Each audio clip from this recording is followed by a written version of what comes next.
let's go. Hey, hey, hey, hey, hey, hey, let's go. Hey, hey, hey, hey, hey, hey, let's go.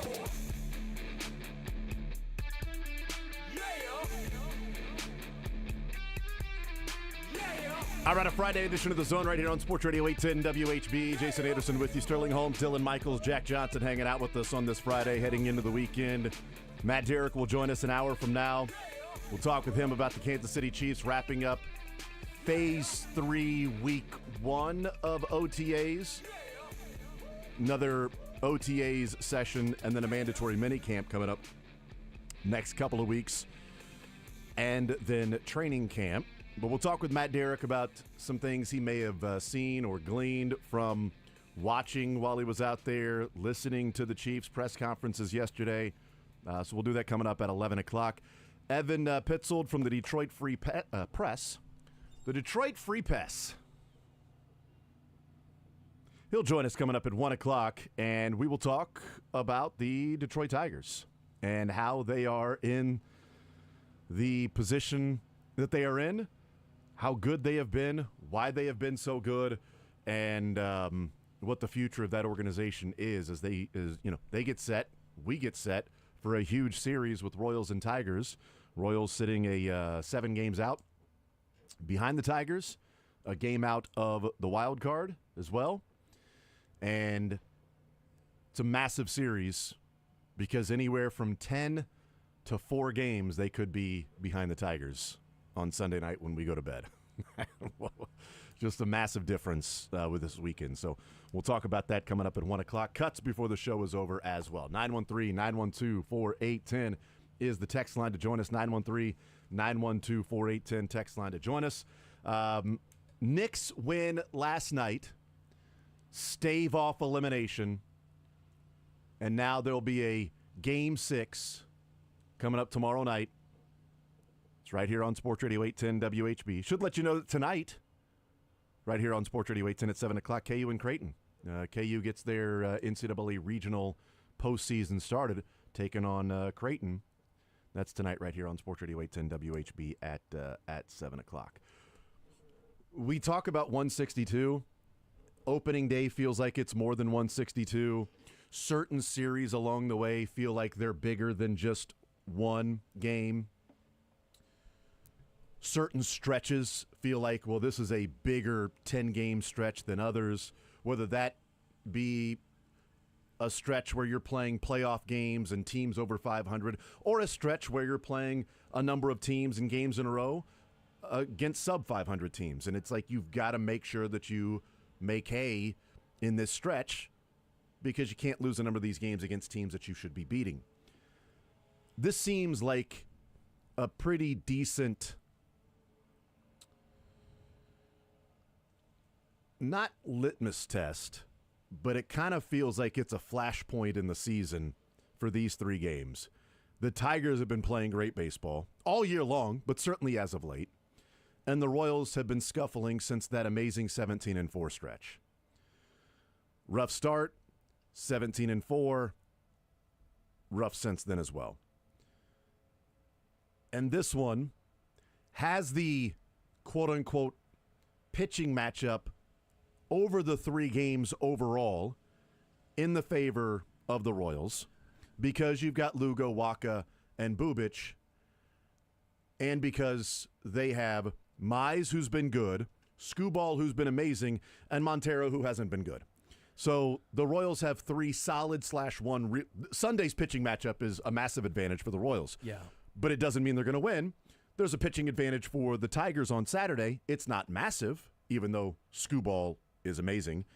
And tonight could equal out. And so I feel like over the 3 games combined, if an equal out, an advantage for Detroit, and an even bigger advantage for the Royals on Sunday, it's not like they're going up against a bunch of also-rans and 5th starters over the next 3 games for the Tigers. That's not the case. They have somewhat of an advantage. But the Tigers have just simply been the better team all year long, and there's no debating it because offensively they have been massively better than the Royals. 100 more runs scored this year in the same amount of games so far for the Tigers than the Royals. They're scoring almost 2 more runs per game than the Royals are, man. 57 games, they've got 100 more runs than the Royals. And it's not like it's been the Orioles, right? Because the Orioles are out there, they're just hitting the ball, but they suck. Their bullpen's terrible. Starting staff sucks. So they're allowing more runs, but they're scoring a bunch. Like, no, the Royals have allowed 11 fewer runs than the Tigers. So it is not some massive Tigers are winning 9-7, 9-8, 10-5 or anything. The Royals and Tigers, if you look at runs allowed, are essentially even. 11 runs over 57 games. The difference is the offense for the two teams.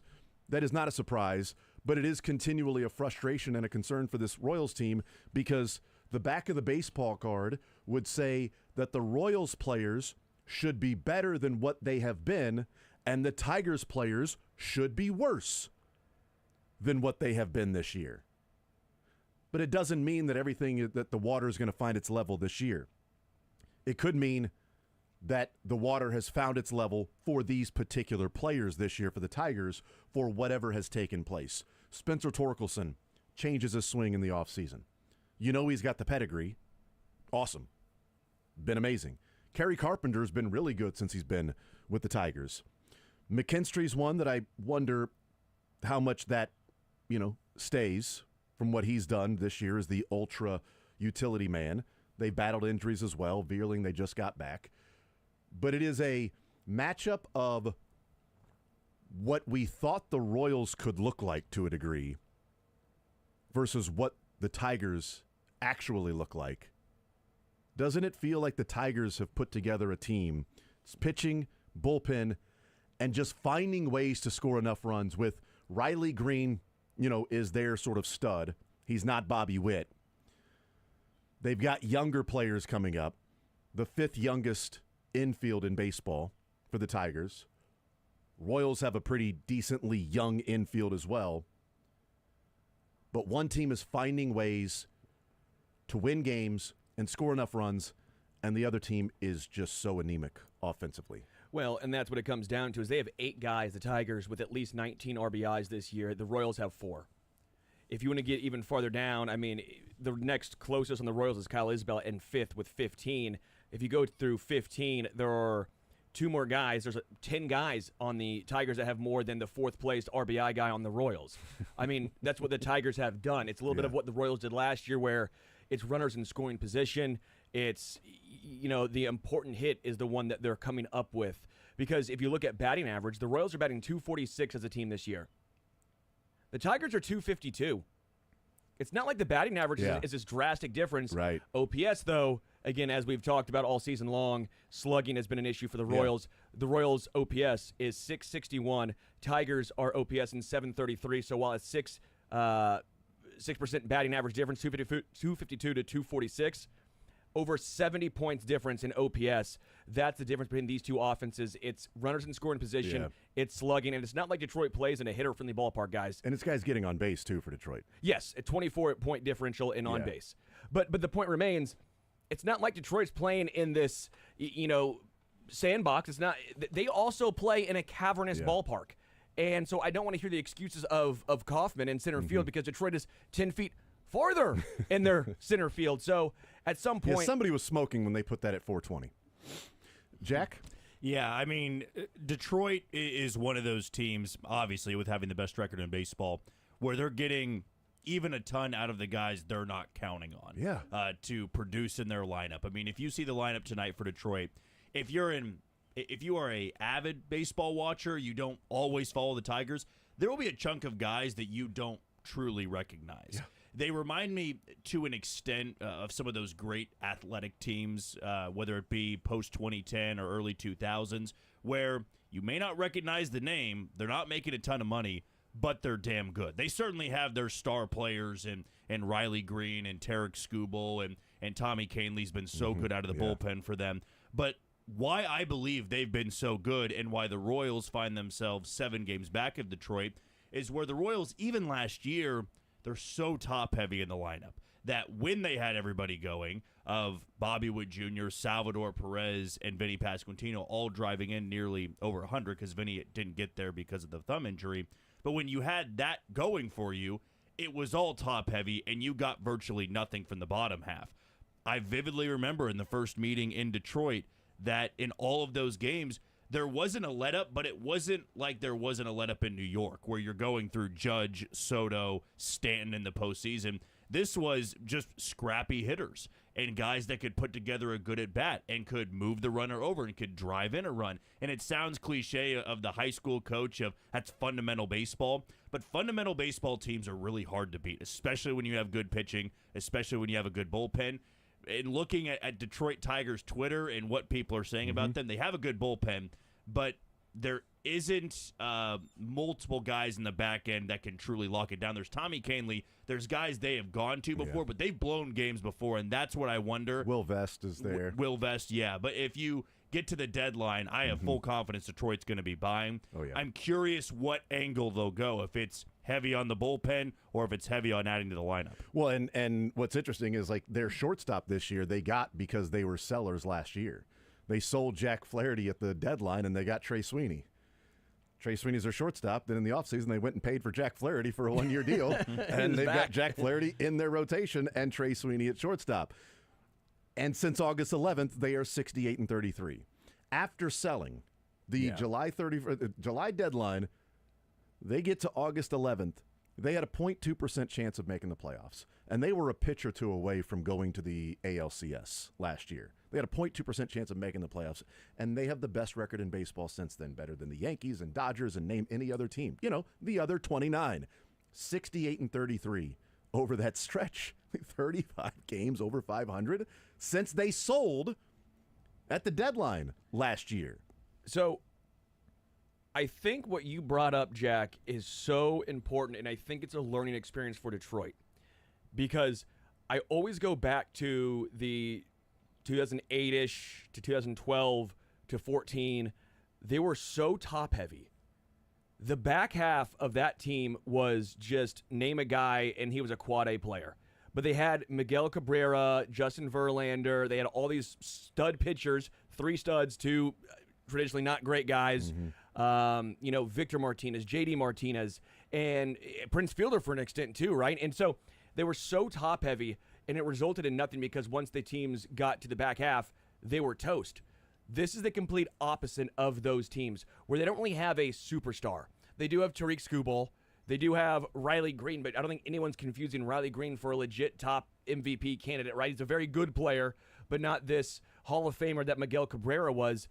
I think Detroit learned from their mistakes in 15 years ago and has built this such a different way. This way, to me, is way more sustainable. It's almost Tampa Bay, who, again, Tampa Bay hasn't won, so maybe not the best example here, but the consistency to get back and you're in every single game and that you don't have this black hole in your lineup. Detroit is 9th right now with runners in scoring position. The Royals are 29th with runners in scoring position. Do you know why? That was the Royals' recipe last year. Yes, but runners in scoring position, they were scoring them. It's almost confusing because Detroit learned from their mistakes while the Royals did not learn from what got them in winning a World Series, where you look at that 2014-15 Royals, they didn't really have any black holes in their lineup. No. It was move the line. I mean, it was move the line, right? That was great. It was and that's fun. what Detroit is doing. And again, the Royals, for some reason, are like, hey, what if we don't do that? What if we don't hit with runners in scoring position? We have black holes in the lineup, and we don't slug. Well, also, if we just swing at everything, too. I mean, if we talk a big game in the offseason about what happened in that Yankees series, where the Yankees were just watching close pitches go by for a ball, and the Royals are swinging at pitches at 2-0 that are 3 or 4 inches outside of the zone. It's like just complete different approaches. And then in the offseason about being more patient, more selective at the plate, working the count more, deeper into the pitch count for the pitchers, more pitches per at bat. And yet, the Royals, while talking about all of those things, they don't do any of that. They get on base at barely 300. It's the 5th worst in baseball. They have the worst walk rate in the league for a team at 6%. They put the ball in play or put the bat on the ball, they connect with the ball, the highest of any team in baseball, with the lowest walk rate. And they strike out at the second lowest. They just swing and swing and swing and swing and swing. And it gets annoying and annoying and annoying at times because you don't have to swing at everything because, well, they're not making great contact. Because why would you throw them a strike? Because they're swinging at everything. And so it becomes annoying from that standpoint. And if you look at, like, you mentioned Riley Green. It's like, well, he's not a superstar. He's number 2 on the Royals in OPS. He's got a better OPS than Bobby Witt right now. He's only behind Michael Garcia in OPS on this team. Now it's so close. It's 829 for Bobby and 830 for Riley Green, but it's also 839 for Garcia. But again, that would be Riley Green would be the stud. It'd be Bobby and Riley. Yeah, and look what Michael's doing. Bobby and Riley is a good player. But what's been fascinating with this Tigers team is what A.J. Hinch has done in rebuilding his career and rebuilding this Tigers team. He was the analytical guy, right, with the Astros. It also helps that they have really good players there in Houston along the way. And trash cans. They also had trash cans and buzzers and everything else that they might have used. But Detroit and A.J. Hinch, they have the most pinch hits this year. They have the highest platoon of lefty-righties this year with their positional players. They have the most, I'm trying to think of the way of describing this, I'm trying to think of how I read it. They have the most or the highest combination of players with different positional starts, if that makes sense. McKinstry has started at shortstop, second base, third base, left field, and right field. Baez has started at that too. He did that most of his career, but this year he's been much better, especially with Detroit those previous 3 years. Baez has started in center, third base, shortstop, and second base. Like Riley Green, left field, right field, center field. Like they have guys that are just starting everywhere, and they don't really run out the same lineup any day. Like they don't have a consistent lineup. Riley Green's batting 4th. He's batting 2nd. He's batting 6th. He's batting 3rd. He's batting 1st. He's batting 4th. And it's like, well, this is dumb. Because imagine if the Royals were in the position they're in right now and Quattrero was going the route of all these different lineups and you're just switching it up every day and they're 30 and 27. Or the, oh my God, yes, position versatility is great, but can you find somebody just to play a position, right? Just put somebody in a position and leave them be. But when you win, it's viewed as this is smart. Didn't we talk, Jack, last year about the Royals and the lefty-righty platoons? It was Cleveland that was leading the league in the batter pitcher from the batter offensive positional wise of the lefty righty platoons. It was Cleveland last year. This year it's Detroit. But it also is something that is at times can be annoying about Quattrero is that we've said, well, I mean, he's so in love with the lefty-righty. Like, he has to have that. If he has a lefty up there against a lefty pitcher, like, his heart will stop. Like, he will go comatose. Like, he's got to be able to have this lefty-righty matchup. And it gets annoying when you're not playing well. But a team that's 68 and 33, it is viewed as the flashing red light of this is why the Tigers are winning. They're not spending a bunch of money, but how are they winning? Because top to bottom, 13 offensive players, anybody can play at any position, any night. You never know. Anybody on the bench is going to pinch hit that day. You've got to be ready. Kerry Carpenter, fantastic lefty. He would be an everyday starter playing every single game for the Royals with what he's doing. And yet, he starts, he doesn't start, he pinch hits, he'll come off the bench, he'll do some different things. Like, he would be an everyday player. But also maximizing, Jack, and finding the right spot for every player to not overexpose them to where, I don't know, maybe if Paulo Orlando does play every day, he wouldn't be that good. Maybe if Dairon Blanco was an everyday player, he wouldn't be that good. So what's the right value? And it seems like A.J. Hinch and the new Theo Epstein tree of analytical GMs have put this group of players together, all different versatility, and A.J. Hinch, go press the buttons and make it work. And everybody in the clubhouse know that, hey, you're not starting today. but you might get the biggest hit of the game. You never know. The goal of a manager is to maximize the value of each and every player on the roster, whether they are playing all 162 or they're playing 50 games in that season. And we do this with managers no matter who they are. If they make a bullpen move and it doesn't work out, well, that was an idiotic move. How dare he put that guy in that spot? We rarely blame the pitcher, it feels like. We blame the manager for putting him in that spot.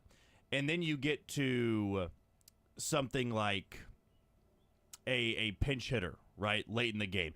The odds of a pinch hitter thriving in that spot are still very low. Even if you have a great hitter coming to the plate, he's got the advantage righty-lefty, it's still a roll of the dice. But when it works out, what do we say? We say, well, that was a great at-bat by the hitter. We rarely say, well, that was a great move to put him into the game. And so with A.J. Hinch, I mean, even last year before the second half, Tigers fans were getting a bit annoyed with him because the Tigers weren't going anywhere. They were fourth place in the division. They were struggling, and they went on one of the craziest runs we've seen in the month of August and September to get into the postseason, and now they've carried it into this year. But in Kansas City, when it comes to Matt Quatraro, I understand that A.J. Hinch is a little different considering he won a World Series. He had experience and a lot of experience as a manager where Matt Quatraro is doing this for the first time. This is his third year as a big league manager. So when he doesn't make the right move, if it doesn't pan out, people pile on that and say, well, he's just so inexperienced and he's putting these guys in bad spots. But it is far more than there's a righty on the mound, I want a lefty to hit. They look at so many different numbers as to why they make that move. I go back to Wednesday night with Angel Serpa getting the final 2 outs of the 7th inning. They leave him in there for the 8th inning to face Elly De La Cruz. You may wonder why, because Elly De La Cruz is a switch hitter there. Lucas Erceg wasn't available. They go through the numbers of, well, do we start this inning with Schreiber and have Elly hit from the left side, or do we go with Serpa, who sinker ball pitcher? What does De La Cruz look like against sinker ballers from the left side, hitting from the right side on the road this late in the game?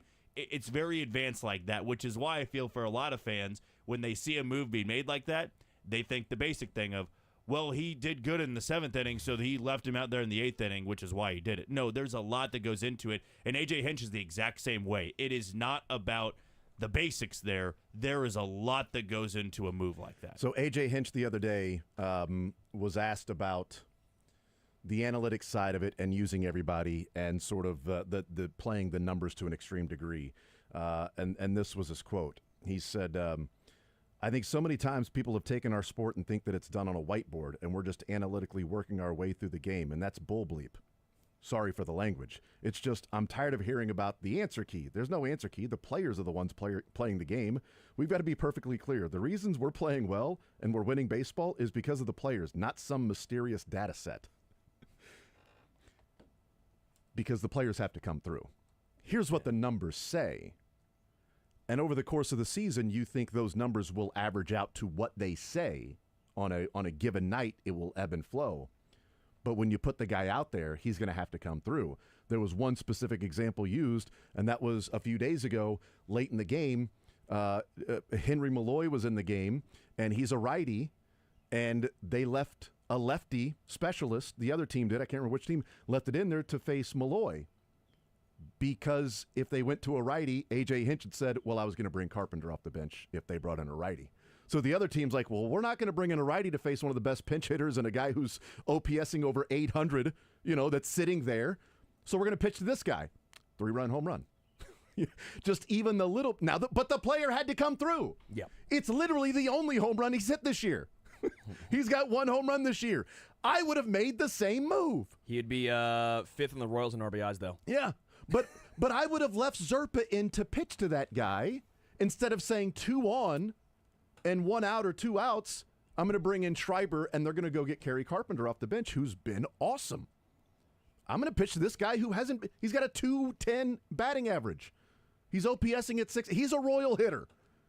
I'll take my lefty-righty matchup. And so that's what they did. And the player came through in that situation. That's what has to happen. And so I appreciate A.J. Hinch, who's very analytical driven, but it's also like, well, here are the numbers, but that's not where the game is played. It's not Stratomatic. We got to actually go out there and perform and come through in those situations. Yeah, you also have to look at, it sounds kind of from Hollywood, but you have to look into the eyes of a player and if they can actually do it, right? There are pitchers out there that might be great against righties or lefties, but you put them in a spot in the 8th inning with the bases loaded and 2 outs, they got to make one pitch. They might be terrified to go in a spot like that. So that part of baseball still exists. But the analytical part of it is very important, and there is a lot of pushback from certain baseball fans of, oh, it's a bunch of nerds with computers. No, you have experienced big league managers who use a little bit of both. And I believe the most successful ones out there do use a little bit of both. Yep. We'll take a timeout. We'll come back, continue our conversation, talking some baseball and looking at this Royals and Detroit Tigers series. How crucial it is for the Royals over these next 3 games. This is going to be a great litmus test for these two teams in comparison, and I think a flashpoint in the season that we may look back on, a month from now and say, boy, that 3-game series against the Tigers was huge or crippling. We'll find out. We'll take a timeout. More Zone next.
Tex says, to your point, Jason, if you notice, opposing pitchers always have way less pitches thrown in the fifth inning or later than Royals pitchers. Royals don't make any pitchers work at all. It doesn't seem like they do. Nick Martinez was a glaring example of that. But also, like, I do wonder how much, if you're a pitcher, you're not just going to throw meatballs down the middle of the plate. You know, these are professional hitters. But, you know, I also don't need to walk the guy because they might get themselves out. Tex says maybe the Royals should be sellers like Detroit because a team can get better even selling. If your worst team of 4 good ones in your own division, simply not good enough. Tex says, doesn't pass the sniff test. All young prospects were falling way below expectations, and they all, quote, found it at the same time. And we know AJ is not a problem with bending or breaking the rules. Mm-hmm. They found a new IT drug from Canada, just like the Blue Jays did 10 years ago. I continue to joke about, you know, Javi Baez and this and that and, you know, whatever they're giving them there. We'll ask Evan. We'll ask Evan in the one. Yes. Tex says, Jason, you were right. Detroit gets starts from bats. Royals get sharts. So there you go. Oh, last night. Very funny. Oh, cool. Good for you. What, did that happen? No. Let's listen to this story. Can confirm, did not do that last night. Okay. But last night was at the Chiefs Ambassadors auction. Kendall Gaiman crushed it, by the way. Kendall Gaiman was a phenomenal shocker host. Just very, very good. It was him, Mitch Holtis. But I was talking with Mitch, and shout out Kendall, because that was cool. Kendall really did a great job. Did he, before the Mitch story, did he do any juggling on stage? He did not. Damn it. But he came in here 2 years ago and brought bowling pins, and on the stream, one of the segments, you know, he was just juggling bowling pins. He's a fantastic juggler. That's a true story. He did do a great story that brought a lot of people to tears. It was phenomenal. But Mitch Holtis was there, and I was talking with Mitch for a little bit, and he was listening in the other day when you were doing your Denny Matthews and I was doing the Jim Rome, and he enjoyed that. He said he enjoyed. He loves your Denny. Thanks, Mitch. And Rackham. Mitch Holtis. And the Jim Rome. And but then I talked to him. Damn it, that's what you listen to, son of a gun. And I said, hey, Mitch, apologize. Have you thought about ever calling a Royals game and let's say like you, Denny Matthews, Ryan Lefebvre, maybe Rex Hudler, you guys switch. They call the Chiefs games, and he goes, oh, I'm in. He goes, that would be so much fun. So Mitch Holtis said he's in to call a Royals game if we need to. Bobby Witt Jr., the sweet nectar. Home run, Kansas City. That hit was huge. It's like a more fun version of when ESPN will switch up like Jay Billis and the NBA college guys. A first to third, a player gets a honcho. If you go first to third on a single, another honcho if you for score Michael Massey. The sweet nectar of the home plate. 100%. So all I'm saying is Royals, come on. Mitch is in. Yes. Mitch Holtis is in to call a Royals game. That's right. I said, what about we get you and Hudler in the same room at the same time? You guys both call a game. He's like, that'd be a lot of energy. Mahomes drops back, surveying, looking at the field, rolling to his right, finds Hollywood Brown at the 20, 15, 10, 5, gone. Hollywood Brown. Ding, touchdown. Ding. See, this would be fun. And gone. Hollywood. So Mitch is in. Can we get Denny in on this? Like a preseason game? That'd be amazing, dude. Just let it be known that I'm pushing for this hard. I am trying to make this. Denny knows his football. Because he played college. He was a wide receiver. He was the great story. You know, when like we see Patrick Mahomes in the Mahomes camp down in Dallas with the wide receivers, Lynn Dawson in the offseason, to keep his arm fresh, would go and work out and throw routes to Denny Matthews. In the offseason. That's awesome. I mean, it's just great stuff, man. So yeah, thanks, Mitch. This seems like a layup for a preseason game. 100%. Right? Like regular season NFL seems like they're very so awesome. And all I want is a slight bit of credit. Okay, that's all I want. Just like a slight bit of credit for this. That's all I need. It's the least believable thing you've said today. A lot of credit for this if it happens. That's all I want is a lot of credit for this. Yeah, 100%. Looking at the Tigers rotation, and Jack, this is going – I thought about not even bringing this up today because I know Sterling is going to be like the Grinch and the heart growing 7 times bigger and the bleep eating grin that comes on his face like Home Alone 2, you know, when the guy finds out that the credit card was stolen. You know what the Tigers do with the rotation, right? It's a 6-man rotation that the Tigers use. Even with Skubal and Mize and Reese Olson, it's a 6-man rotation that they've used to keep their arms fresh all season long. They use a 6-man rotation, and I'm like, man, I don't know that I even want to bring that up getting ready for the Tigers series because it's something that. And by the way, if we're wondering if the Royals were to do that when Reagans comes back, well, here's evidence of Flaherty's a veteran, Skubal's been around, Mize is figuring it out. They've used a number of openers, but it's a 6-man rotation, and it's like, well, why would the Tigers lose probably 3 starts maybe from Skubal over the course of the season and Flaherty? And their reasoning is, because in September and October, these guys are going to be a little more fresh and have less innings on their arm. And maybe with a 5-day rest, maybe we can let Skubal go out, have a complete game, and throw 102 on his last pitch because he's got 5 days rest and also an off day. So he might have 6 days rest in between those starts.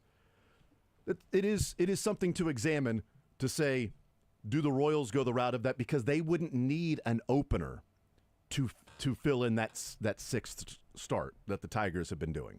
They wouldn't need a bullpen game that they're putting together. They would have a guy that in Lorenzen or Noah Cameron that would do that. So there is evidence of a team that the Royals are chasing that has 3 really good starters at the top of the road. 4, if you want to say Skubal, Flaherty, Mize, and Olson. Yeah. And they're still going, no, we're going to put in Montero, and we're going to throw in a bullpen, and we'll get 5 days rest between these guys. And it is intelligent on Detroit's part because you go back to last year and how they fared in the postseason. They got to Game 5 of the ALCS against the New York Yankees. But the Guardians. Guardians did. Yep. They got to Game 5 of the ALDS against Cleveland. How they got past Houston, how they forced Game 5, they did it with 1 true starter. Everybody else was an opener there. But Skubal was able to work as deep into those games as he could because he was fresh. And they knew that the only way they could win in the postseason was through their pitching and through their bullpen. Mm-hmm. They identified that. That's how they went on their tear in September. It's how they were able to beat the Astros, sweep the Astros at that in the postseason. And for the Royals, maybe that is the case considering that your rotation and bullpen is the way you'll get deep into October. You are never going to be able to outslug the Yankees. You're not going to outslug the Tigers. You're not going to outslug probably the Astros if the Astros win the AL West. You are going to need to win with what makes you great right now, which is your rotation and your bullpen. And either way, they're going to have to make a roster move once Cole Reagans comes back. Mm-hmm. And maybe I would feel differently if Reagans hadn't been put on the injured list with the groin strain. He had already missed a start because of the groin. Seth Lugo's now missed multiple starts.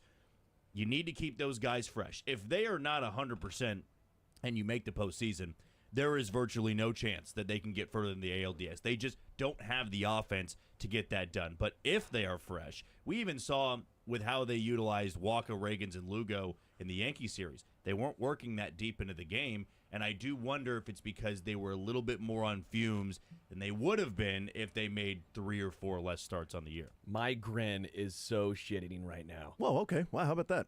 You could have just said bleep eating. Bleep eating. Yeah. Well, shoot, did I say it? You you jumped absolutely said it, yes. Thank you. Right. Thanks. I can't believe I just Well, we were talking about that. I looked at you and like, did you really just like... Yeah, well, that grin you were talking about, and... I said bleep eating. Yeah, I thought you said, did. like, shimmying or something. I thought you said the My word. grin is so shimmying right now. I'm just shimmying, My on grin down the court is like so With Steph such Curry confidence, too. shimmy. There was no hiccup. Well, you didn't even I catch was. yourself. No, I was just so thrilled that my idea is actually working. I don't really normally have ideas that Jason likes, and that actually. I didn't say I has liked it. I'm just saying the success. Tigers. Well, the one of the best teams in baseball likes it. So, but it's like all I'm saying is my grin is eating right now. That's right. It doesn't mean that the Royals have to then say, well, let's just copy everything the Tigers are doing. But I think there is a connection in what the Tigers are doing and what the Royals that's right. And what the Royals are attempting to do. I think there is a connection there because they both have a front-end starter that has just stupid stuff. Against Skubal, last pitch of the game, 102.6, throwing a complete game. Right? Reagans isn't touching 103, but he's the guy that has the strikeout, the great stuff. The difference in what we've seen from Reagan so far, and maybe some of it was the groin injury, and maybe he comes back and it'll be more efficient, is that Skubal has gone from a guy that was not pitch efficient, high strikeout guy, and not going deep into games, to then growing into a ground ball pitcher. Like, he's got great stuff, but he is throwing more strikes than he's thrown. He's got his highest percentage of pitches in the zone and his lowest percentage of contact with pitches in the zone is Skubal. He's not nibbling. He's saying, I don't think you can hit it. So I'm not going to throw this waste pitch or try to be too fine. You're not hitting the damn ball, and if you do, it might be, weaker contact. And he's not getting good contact. Now, this year, he is less of a ground ball pitcher than he was last year, but the last couple of years, he was like 80-something percentile of ground ball, whereas early in his career, he was like 20th. He was a fly ball pitcher that was not pitch efficient. Is that something Reagans or the Royals could look at? I don't know, but I do think what they have in common, the Royals and the Tigers, in an era of spin rate, max velocity, stuff, exploding sliders, 17, 18 inches of run on some pitches, Paul Skeens, ridiculousness, Luis Castillo with his 20 inches of run, two-seamer that he threw, and then looked at the catcher and went, oh, ooh, even I was impressed by that ridiculous pitch right there that looked like a Frisbee, going into the right-handed hitter. The Royals have Bubic, that just pitches. Noah Cameron, he just pitches. Lugo, scientist out there, just pitches. Waka, changeup, just pitches. And they've got Reagans, who has great stuff. And the Tigers have guys that go out there, and they've got some guys with stuff, but they also have the highest percentage of changeups. They also have the highest percentage of pitches on the low strike zone and just below. Like, they pound the bottom part of the strike zone and changeups. Changeups, bottom part of the strike zone, in an era of max velocity, and everybody's paying for velocity.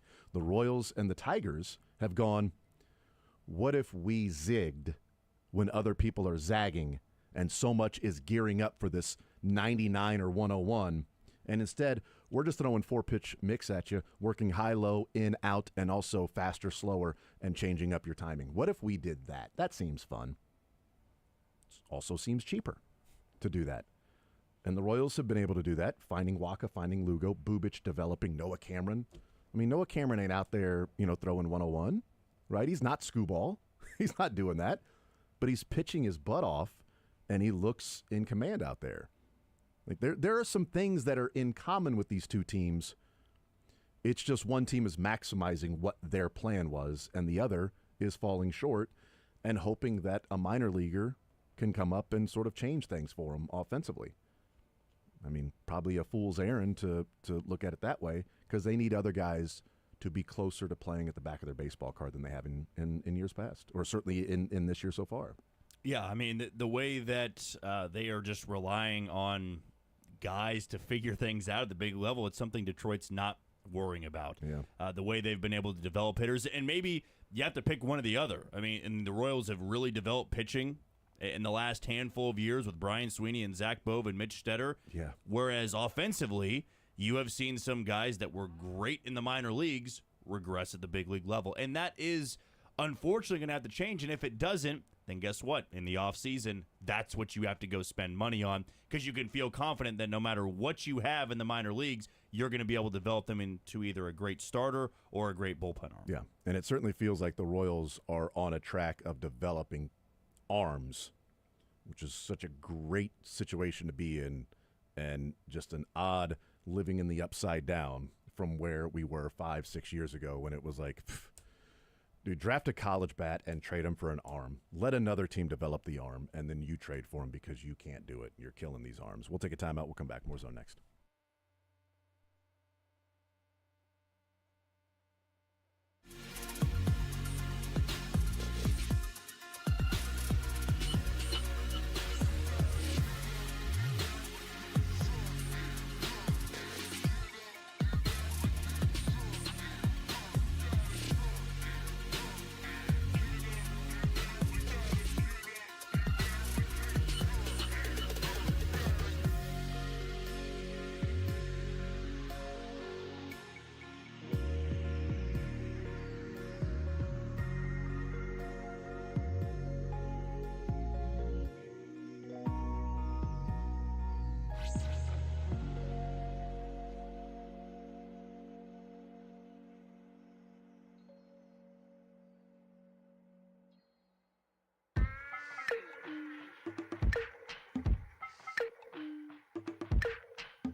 We'll talk with Matt Derrick coming up in the next hour.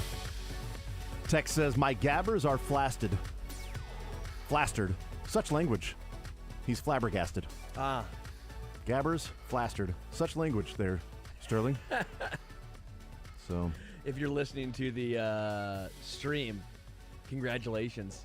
You got Sterling me. will give you money out of his wallet to that texter who is, he's hurt.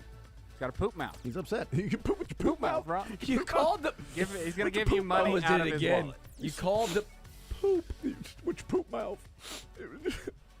Poop in your mouth. Anchorman, if you haven't seen it, go check it out. It's pretty good. Is Will Ferrell going to be in town this weekend for did Big not Slick? see. Did not see that. No, I don't believe so. Oh, darn it. Do you know who I am? I'm kind of a big deal. Yes, there's some big deals in town with Big Slick this weekend. The softball game tonight. You going out there, Sterling, the softball game? I will not. My mom is calling the game. I forget who she's calling it with. Jason Anderson.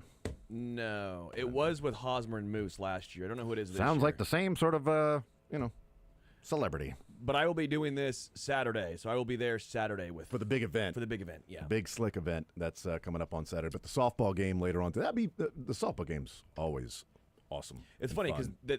it's really funny because the players love the actors, and then the actors love the players because a lot of the actors, obviously, some of them at least, wanted to be probably professional athletes growing up because that's just what you do. And some of the players are like, oh man, I love watching you on TV. So it's always funny. They no matter how high you are at what you do, there's always someone you're like, oh, that guy's badass. That guy's cool. Most of the actors played some sort of sport in high school. Sudeikis was a badass basketball player, man. Yeah. I mean, he was really good.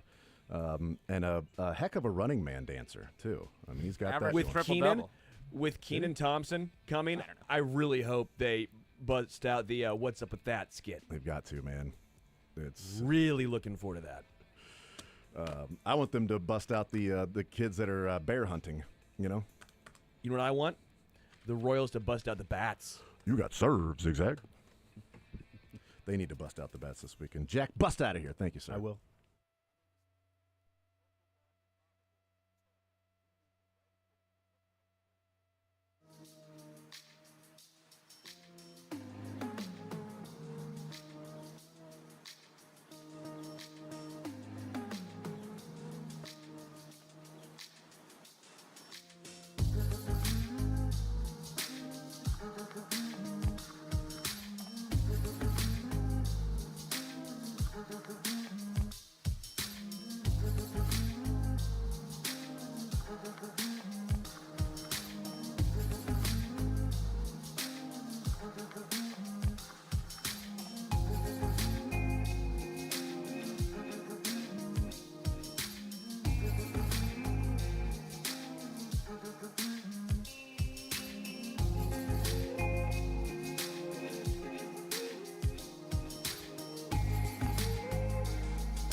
here in the zone on a Friday edition here. Matt, what's up, brother? How are you?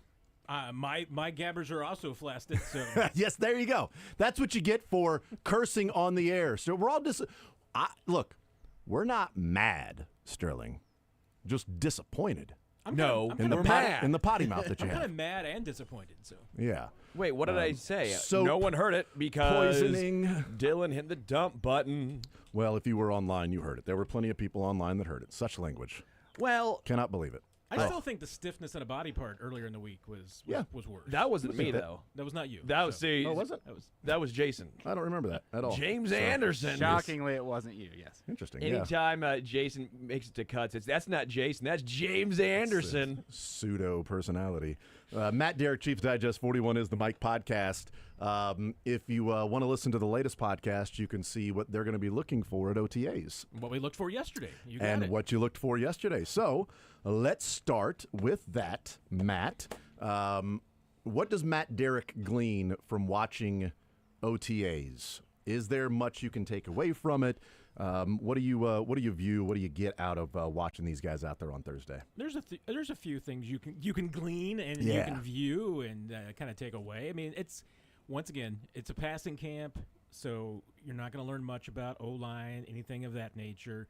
Coaches are going to get more out of it than we are because they get the better views. They can see the footwork and all that kind of stuff. But until you get the pads on, you start hitting people.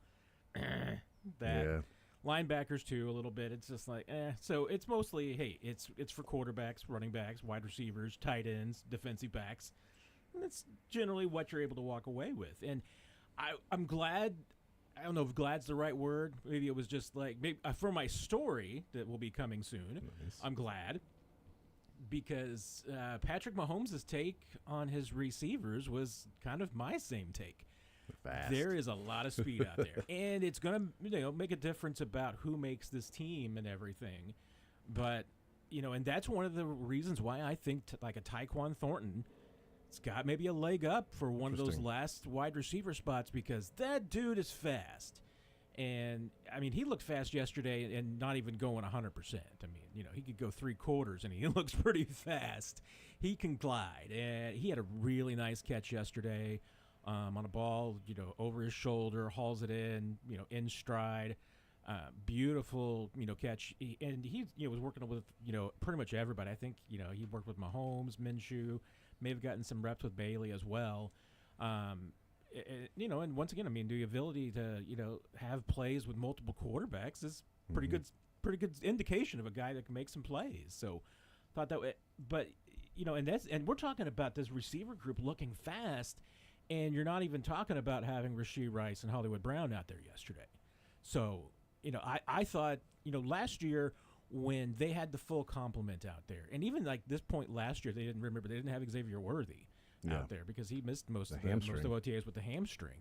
So, we really didn't get to see that, full display last year. We saw Hollywood, we saw Rashee, but, when you get those two guys back out there, I mean, in addition to Worthy, in addition to Royals, and that's why, I mean, I Thornton, I mean, he's in a group of like maybe 5 receivers for those last couple of spots, but he adds another element of speed that, I mean, just reminded me a lot of, the Tyreek, Sammy Watkins, DeMarcus Robinson days.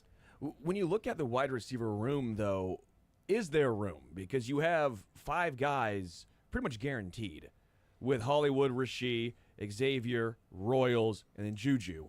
Because Juju's your blocking wide receiver. They brought him back, right? So I don't know that as a quick aside, do we think Juju's a guarantee that he'll make the team? He's not.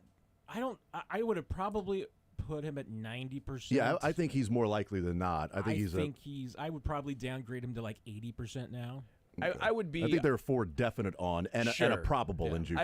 Just for me with Juju, I think because he has a different skill set than the other guys, that he is you're blocking wide receiver. It's a useful role. Whether he's the better deep threat, answer's no.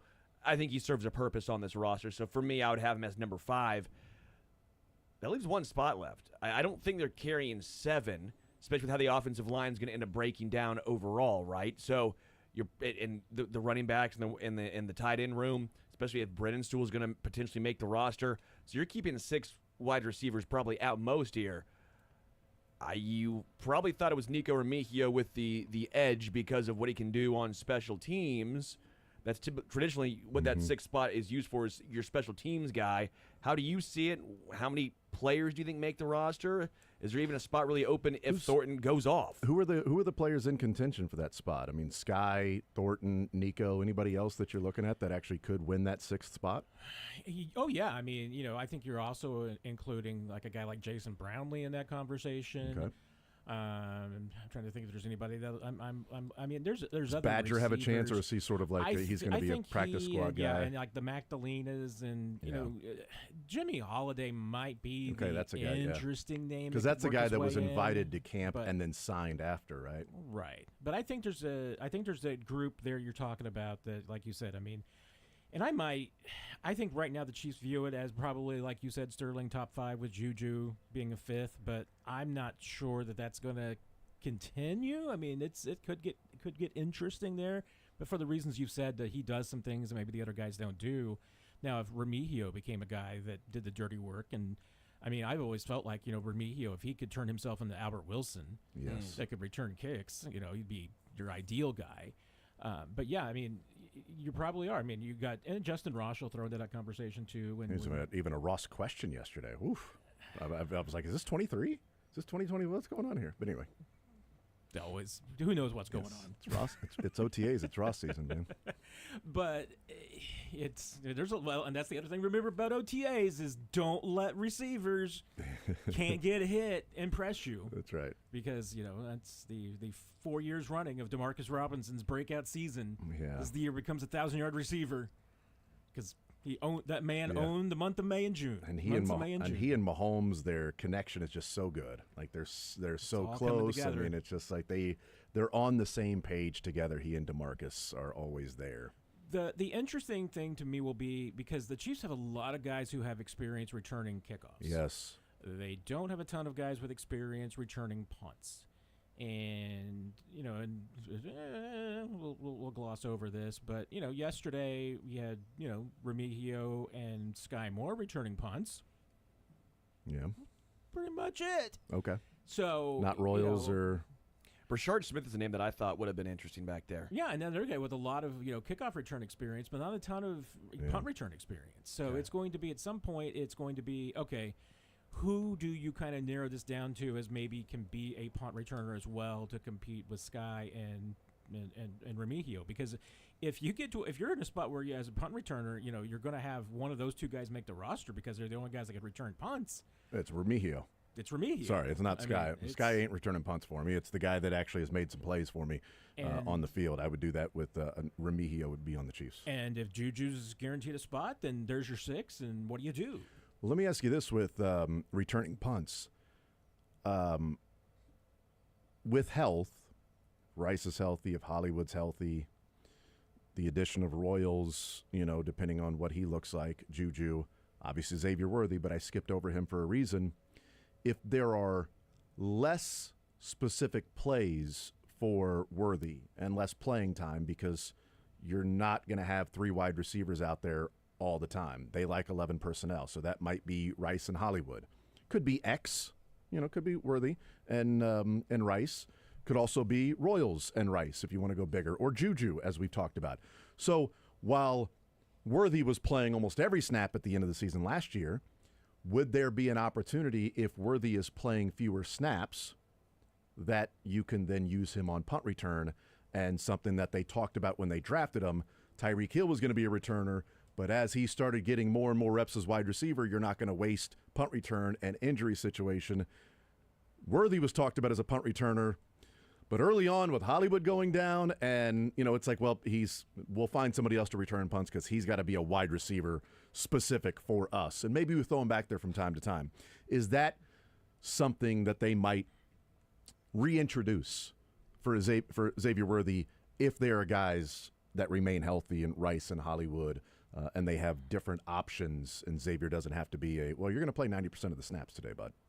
I would be surprised. I mean, because for exactly those reasons that you mentioned. I mean, one is that, if you've got him returning either kicks or punts, you're taking him out of a play at least. I mean, you're now limiting yourself. You know that he's not going to be out there for at least first down, maybe more. in that drive. But I what if also he think already that the wasn't going to be injury- out there? Sorry. I think the injury issue is also a factor. They just don't want to expose him to those kind of hits, especially. I mean, and hey, the Chiefs have joked about the fact that hey, everybody was talking about how little Xavier Worthy was, and can he stand up to a full season? And he was the only receiver that stood up the entire season. The guy that didn't get hurt. So there's that. I mean, he's got the toughness factor there, but I think they just don't want to expose him to that. There's a lot of reasons why they wouldn't. I mean, then the question would be, would you ever use Xavier Worthy to, like they did with Tyreek, you get into a home run situation? Is he your guy for that? Because what we really haven't seen is just, hey, is Xavier Worthy that 100% going to go back there and make the catch no matter what? And and that may be something that they end up looking for is you just, hey, let's get the best guy that can go back there and just catch the ball, and 90% of the times is going to make a fair catch anyway. Not going to take off and run unless there's 40 acres in front of him. Do you think if Hollywood hadn't gotten injured, that we would have seen Xavier Worthy return even a punt? It's possible. Last year, I think it's possible, but that would have been. I would have lost a lot of money if you said over under 1/2 of punt returns for Xavier Worthy this year. Take all of my money on the over. He will return a punt this year. And it is hard to say because, I mean, things certainly changed after the Hollywood injury as far as them protecting Xavier a little bit more and just being, wanting to keep him from – because, I mean, like you said, I mean, it wasn't like he started the season on punt returns and then after Rasheed got hurt, they pulled him off. I mean, it was just – they abandoned it pretty early because they had no interest in exposing him to the hits and getting him hurt. And they also, once again, did not want to take him off the field for any snaps. Getting back to the roster construction question, though, I mean, one thing that would certainly solve a lot of the Chiefs' problems is Brashard Smith makes this roster because he's built for kick returns. Yes. I mean, and honestly, I mean, I think that their best kick return duo right now would be Remigio and Brashard Smith.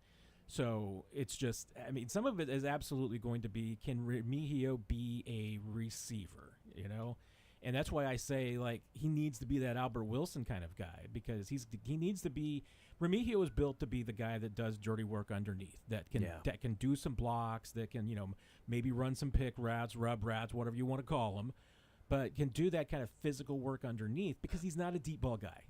Remigio is not the guy that you're going to be wanting to take some shots downfield or even, wanting him to be able – because he's 5'9". He's not a guy who's going to elevate and make any big plays, and he's – I think he's got two things really going for him as a runner. One, he kind of runs like a running back. I mean, he's built like a running back more too. I mean, 5'9", 187. I mean, he's kind of, and he's got a thick trunk, which is probably going to get marked now.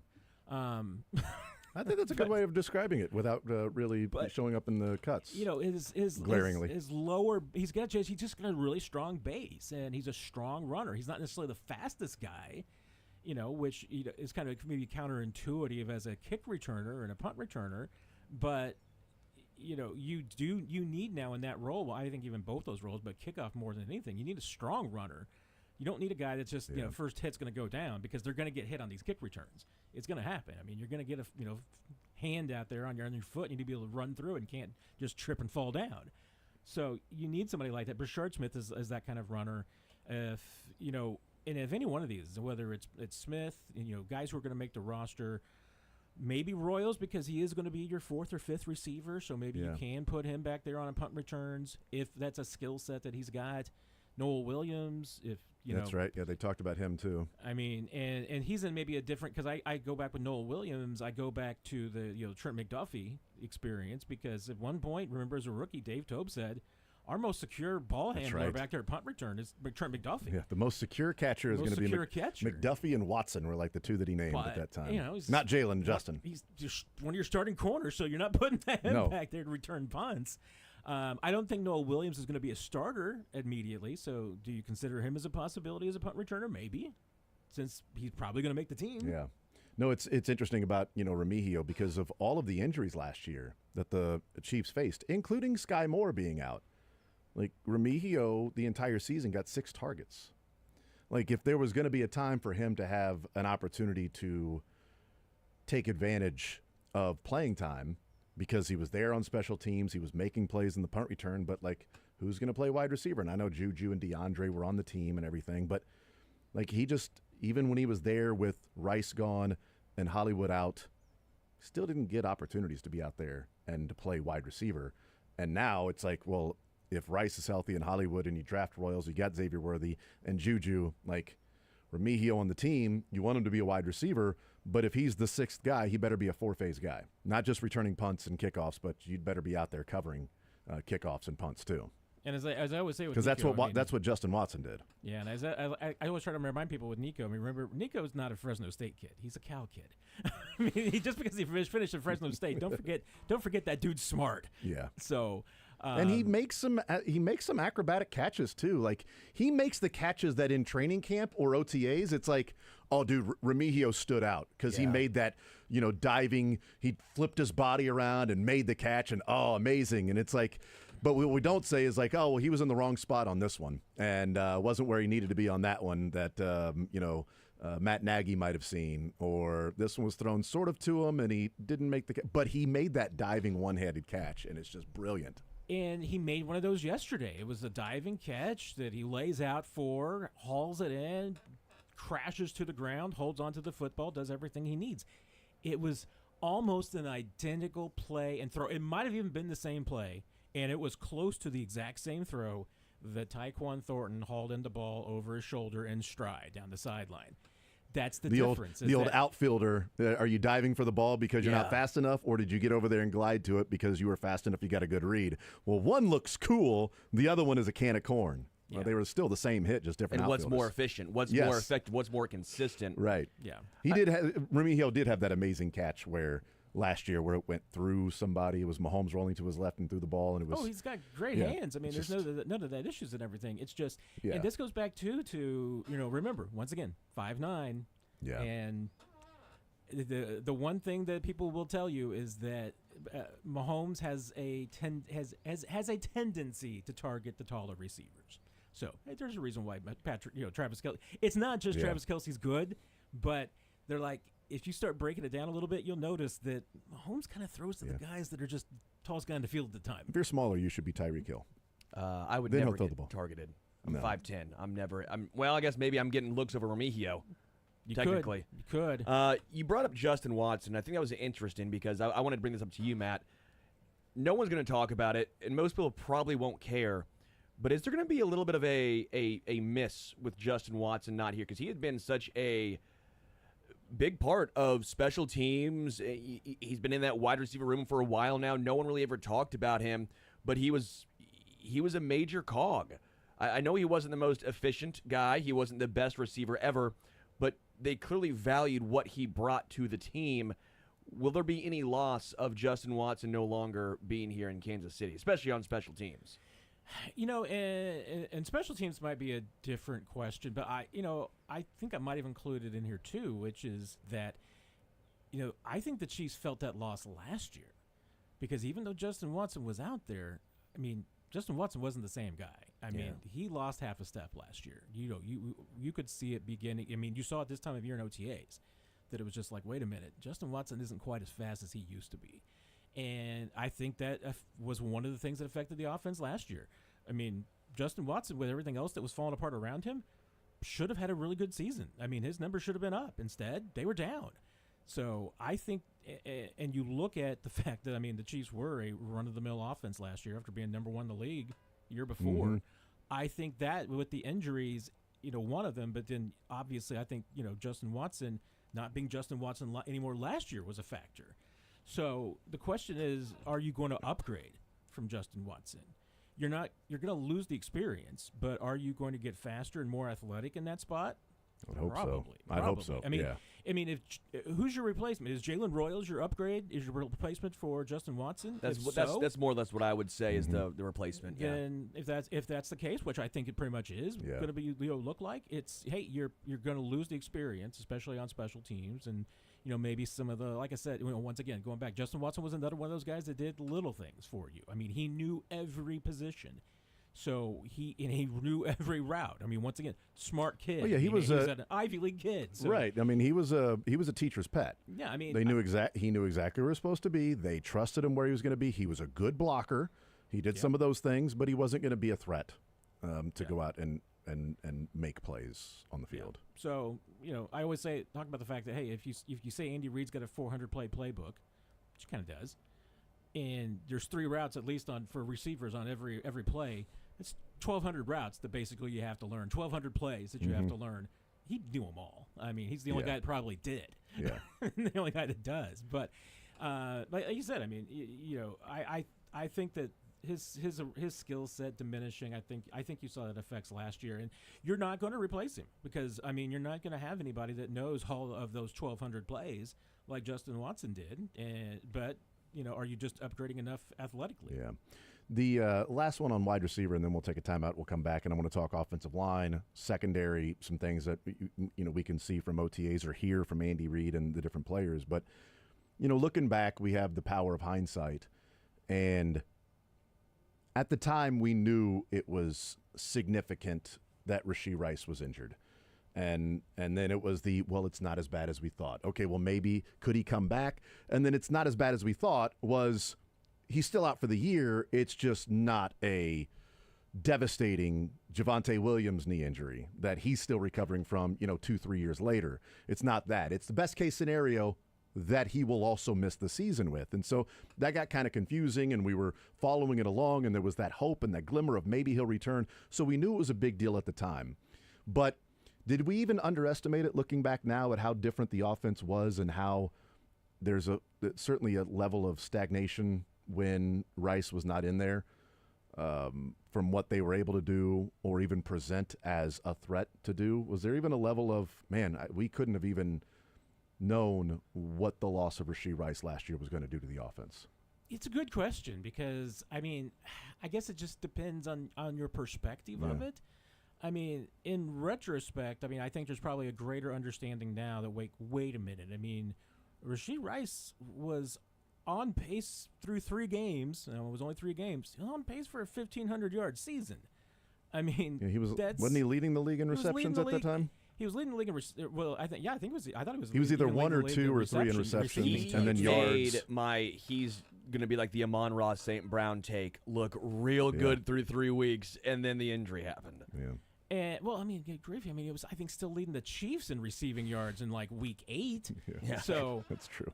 And I don't know. I think maybe you're right. Maybe just in the injury itself and the hope that maybe he would come back and everything at some point that kind of lost it just about how big of a piece he is. Because again, and you hear it even though we didn't get to see him yesterday. But you hear Andy Reid talking about him. You hear Patrick Mahomes talking about him, especially Patrick yesterday. He looks like Rashee. If he's back and he's the guy that he was in those 3 games, and even the tail end of his rookie season, that is a potential. The Chiefs believed this last year. They believed that he was a 1,500-yard receiver even before the first 3 games of the season. They think he's got that in him. It's a quick slant, let him go 15 yards. Like that, they did not have that last year after Rashee Rice of take the snap, they're guarding a certain way. He, option route, jab outside, quick slant, throw it to Rashee Rice, catch it with the hands, tuck it, 15 more yards. And it's like, okay, well, that was a nice little chunk. He's gone. Who was doing that? Juju? No. DeAndre Hopkins didn't have the juice left. Xavier Worthy wasn't running those particular routes. And I said earlier this week that I think last year was the first time that we saw Travis Kelce's production connected to another player. Where everybody argued, right, was it Tyreek helping out Travis? Was it Travis helping out Tyreek? I was always Team Travis is the one creating advantages for people, and there's a difference in what Travis does on the field in the different option routes and being on the same page with Mahomes and not just running a route on a piece of paper that he's sort of ad-libbing at times. There was a difference there with Travis. Last year felt like for the first time that Travis was connected to Rashee Rice being on the field. And Rashee Rice being on the field does things for Travis Kelce that when Rashee Rice was gone, the focus on Travis, and he didn't have the juice and the legs of past to be able to do some of the things he did when he was the focal point of the defense, and it didn't matter.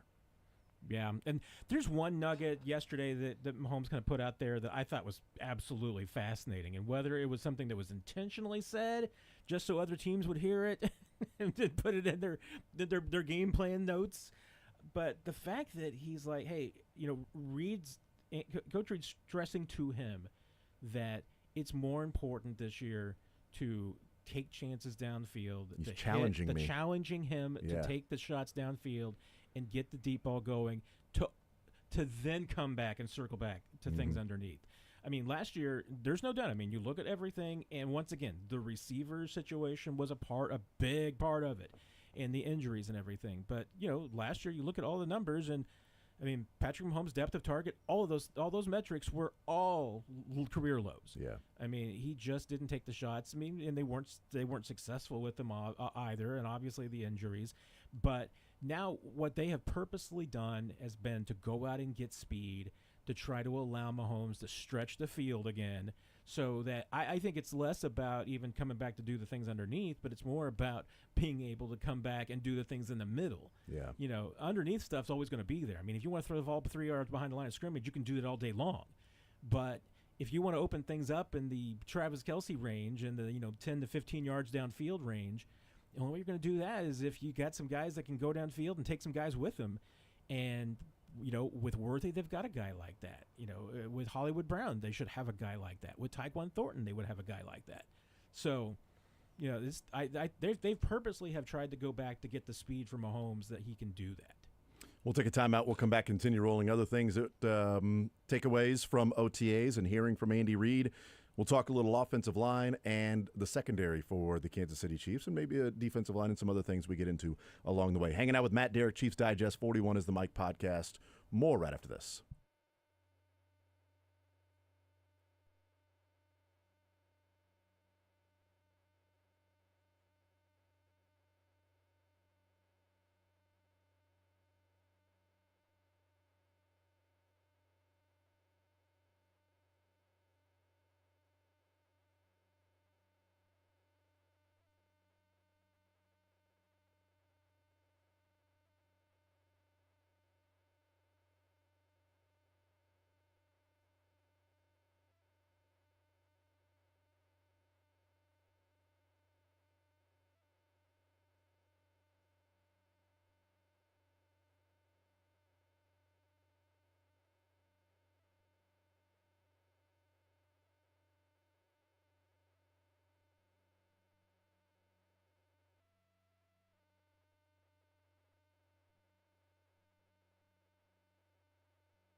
The Threat?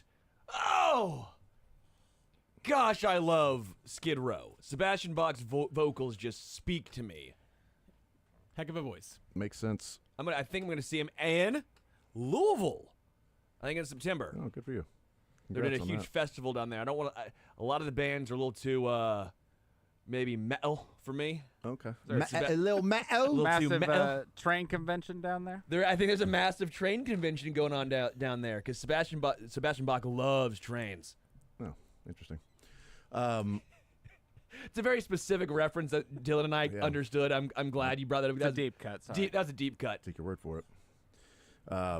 We've got Florida starting their regional against East Carolina, which, by the way, Jack Caglione asked on Tuesday, hey, what do you think about Florida's chances? And he's like, I like what they're doing, but don't take East Carolina lightly. They're a good program. So I'm watching this, and one of the most shocking things that I've seen happen in this game, a guy goes up to the plate for Florida, and they show his bio. I talked to Dylan about this in the break, and Matt. Sterling, the Florida, maybe people already know this, and so this is not Jim Abbott, I know that. The starting first baseman for Florida is a true freshman from Toronto, Canada. A true freshman from Canada is playing at Florida in the SEC. How gifted is that guy, and how many indoor batting practices and cages and tunnels did he have to go to living in Canada to be a 19th round pick by the St. Louis Cardinals last year and to be a true freshman starting at Florida, taking over first base for Jack Caglione, by the way. Yeah, good call, by the way. That's really. At first, I was wondering where you were going, if it's just like a culture shock, and then I realized, no, Florida is one of the best, if not the best, programs in the country, and your starting first baseman is from Canada, and he's a true freshman. Also, what a culture shock from Canada to Florida. How nice it probably is, too. Yeah, it's man, warm. You don't have your milk in bags. This is December? You don't have your milk in bags. What? You don't have to. But it is the home of hockey. Poutine's So, not Florida, is yeah, the Panthers. Hockey town. Huge. I think maybe original six. I'm being completely facetious by that. I know USA, they weren't baby. original six, but And then Matt and I sort of lamented the fact that KU and K-State are starting their regionals in the baseball postseason, trying to get to the World Series, and the fact that Missouri was all of I don't know, was it to 23 games under 500 this year? That's it. Yep. While Tony Vitello is doing big things at Tennessee, and Missouri decided to hire Steve Beazer from Southeast Missouri State instead of Vitello. It's okay because Missouri hasn't made mistakes like that before. Never. Where they had a coach that turned out to be a national championship winning coach, and they hired somebody else that ended up getting fired. Hey, who coached in the NBA? That's a good point. Quinn Snyder. Quinn Snyder, They baby. made the right choice. They got the NBA coach out of the deal. Yes. As I cry at night. Bill Self, Quinn Snyder. Tony Vitello, Steve Beazer. Well, Vitello was just an assistant at Arkansas. I'm not sure that he's going to be a good enough coach. This guy's actually coaching at Southeast Missouri State. Let's go and bring this guy in. Max Scherzer, hey, I'll give you $5 million and a continual pledge to the program if you hire Tony Vitello. You hire Tony Vitello, you bring back the alumni. I'll be back around all the time and pledging all this money to the program. Hire Vitello. No, we're good. Then Tennessee hires him the next year. You know how mad I am about that? If You Max, piss off Max Scherzer, Yes. and you actually missed out on the better coach. It'd be different if you hired the worst coach because Max was going to say, I'm giving you all this money I still to would help say turn yes. the program around. I would still say yes. Yes. You're not going to piss off your number one. That's your cow. That's your money cow, baby. The guy's got $300 million in his career, and he's going to be a continual pledge of funneling money into the program to help turn it around to be competing in the SEC. I am so mad right now. I can't even see straight. It's so annoying. Let's talk Chiefs. I'm just amazed that we found something that, Mizzou idiocy-wise that upsets the two of you more than it does me. I know. Oh, Yeah. they I'm have my upset. ire. Don't get I me just, wrong, I am but, so man, irked right now. I mean, enjoy college baseball, and I loved that era of Missouri baseball that was making the postseason, that putting guys into the pros. That was nice. was And then fun. And then to see like them getting ready for games, and it might have been earlier this year, it might have been Florida, but they're getting ready, and it was a Florida college baseball beat writer, a dude that was in college, was like, I get here early, I'm watching BP, and there's been a Missouri player in the outfield that's been hit by a ball in BP that was walking through the outfield, and then name like 3 other things, and it was like, I'm surprised they're 4 games under 500 at this point. I'm like, it's just embarrassing. Just absolutely embarrassing. The goal of what's going on. of them. I am so displeased. I'm enraged. I'm incensed right now. Infuriated. Do you have a bleep-eating grin on your face right now? You I don't. am exasperated by this Missouri conversation. I looked up a lot of synonyms for anger, by the way, just there we go. I was wondering what you were doing. They have my wrath right now. Well, the thing is, though, they didn't miss out on the National Coach of the Year, multiple-time winner, and a national championship winner, and a 3-time super regional appearance. So, There are 768 synonyms and antonyms for anger, so I could go for a while now. I'm miffed. So anyway, good metaphors. Anyway, the Kansas City Chiefs. Speaking of seeing red, huh? Riddle me this, Batman. That was good, though. That was warrant. Yeah. Riddle me this, Matt. Josh Simmons works out last week, or whenever. Isn't really working this week. Andy Reid says, we're actually surprised that he's even ahead of where we thought he was going to be, but he didn't work out this week because of random reasons as to not actually participate in any of the team stuff. What do you make of that, of just he's working out, then he's not working out, but he's actually ahead of schedule? I mean, he's not right. I mean, right now he's not doing anything that he didn't do during rookie minicamp. I mean, it's the exact same workload and everything. So I don't. Yeah, I mean, and remember during phase 2, they're doing more this week than they would have last week. That's a good point. Phase 2. That's a good point. So whatever he did last week, right now, I mean, he's technically probably doing more than he was. So I mean, it's continuing to go on the upswing, but it's a kind of a multiple facets to it. I mean, one, is he ahead of schedule? Certainly. I mean, he's not even quite 8 months from his surgery yet.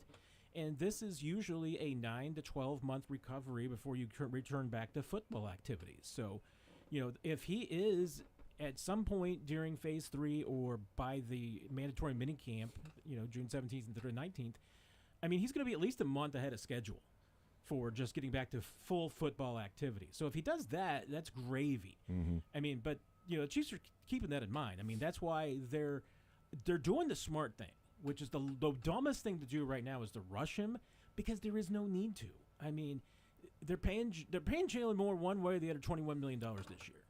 So, there is absolutely zero reason to rush Josh Simmons, to put him at the risk of re-injury, doing anything that would set him back, even if he does something to tweak himself. And remember, I mean, go back to last year with like Najee Johnson in training camp and that ACL coming back, just tweak the knee a little bit, and all of a sudden, you're out of practice for, maybe it's a few days and maybe it's a week, and you do that, and now all of a sudden, maybe your season doesn't look the way that you want it to. I mean, those are the little things that can happen.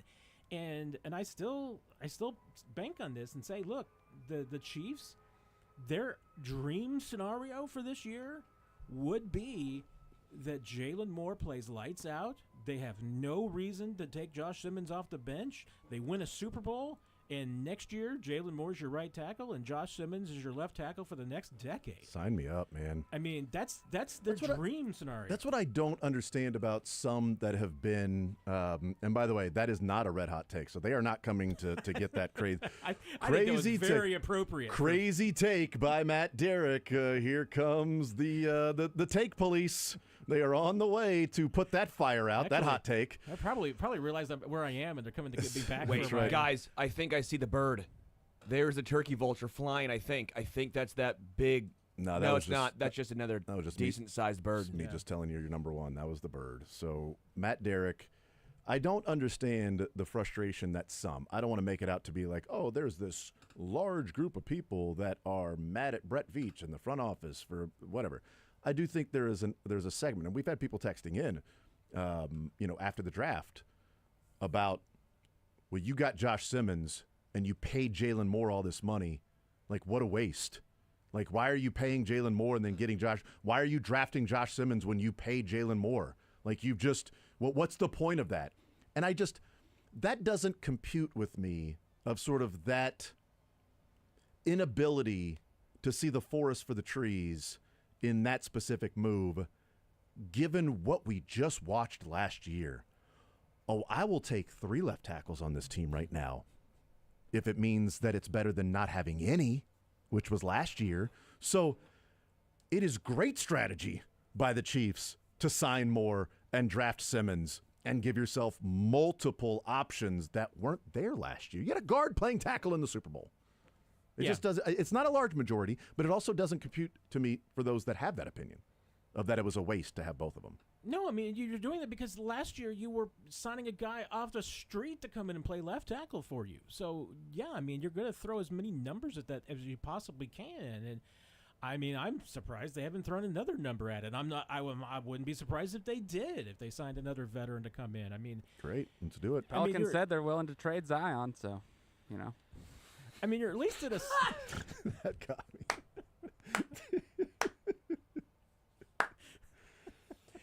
Dylan, that was one of the best you've ever had. Did not expect that. Phenomenal. I thought you were actually going with somebody that was going to be they were willing to trade some tackle. That was the delivery I was going for, so. Brilliant. Completely ruins my joke about Luka being available. Oh, damn, good one. Anyway, outside of bringing in Zion, they might throw another number at it as well during training camp, you're saying. Wouldn't be surprised. I wouldn't be surprised. I mean, just because once again, I mean. But slightly, though, right? Because Wanya Morris could at least fill in a pinch. Well, yeah, that would at least slam the door officially. I think we all agree, but this would officially slam it on Kingsley Sumatia. You have Ethan Driscoll still, right? You do. I mean, I don't know. Are you saying just for a camp body or someone who could actually make the roster? Because I wouldn't see how the breakdown would work if you brought in another tackle. I would say I don't think the Chiefs want to be in a position they were last year where you've got Wanya and Kingsley battling. I think I wouldn't be surprised if they brought somebody in just to simply upgrade the competition at that, to continue to force guys to, you better be out there playing at your highest level or you're not going to play, as opposed to, well, Wanya's kind of injured and Kingsley's the man, Kingsley's the tackle, Kingsley's the guy. Well, who's he battling? Kingsley's the guy. I mean, we really feel good about Kingsley, but where's the battle there that's going on in camp? Like, who's he going to lose the job to? We feel really good about what Kingsley can do at left tackle. That's not the case this year if Simmons is healthy. Yeah. And if Simmons isn't fully healthy, then it also wouldn't surprise me if they brought in a left tackle at that point to say, no, we signed Jalen Moore, but we're okay with having competition here at left tackle and Josh Simmons. And whatever works out, works out. If we cut the guy that we signed, oh, well, we cut the guy that we signed. Hey, if the guy you signed becomes a swing tackle, I mean, great. I mean, that's not a problem. So, how many guys do you think they keep on the offensive line? 10?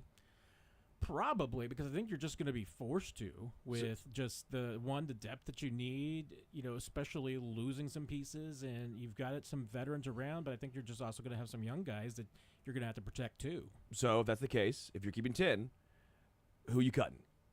Jalen Moore, Josh Simmons, Mike Caliendo, who they re-signed, Kingsley Sumatia, Creed Humphrey, Hunter Norzad, Juwan Taylor, Wanya Morris, Trey Smith, and then your 10th would be either C.J. Hansen or Ethan Driscoll. As far as Driscoll. Well, you'd probably leave him out, but that's your 11. I see what you're saying. Because so then probably Hansen too. So then you'd have to leave out both Hansen and Driscoll if that's the case. Potentially, yeah. Can you get Hansen? I mean, the only time we saw Hansen play in a game, he did not look like he was ready to play NFL football. So he might be a guy that gets to the practice squad if you were to release him. But then if you bring in another tackle, that's pretty tackle heavy. But if you bring another tackle, it doesn't mean you have to keep him on your roster. Not surprised that they would bring somebody into camp. Not necessarily the same as not surprised that they would bring somebody into camp, and that guy would definitely make the roster. 100%, I get that. I was just trying to do some quick math here. And again, I guess where I was coming from is I'm actually pretty content and happy with where the tackle position is at right now. I know that might. I am too. Maybe I'm surprising to some. I don't know if Matt. From a year ago to now, like I'm over the moon.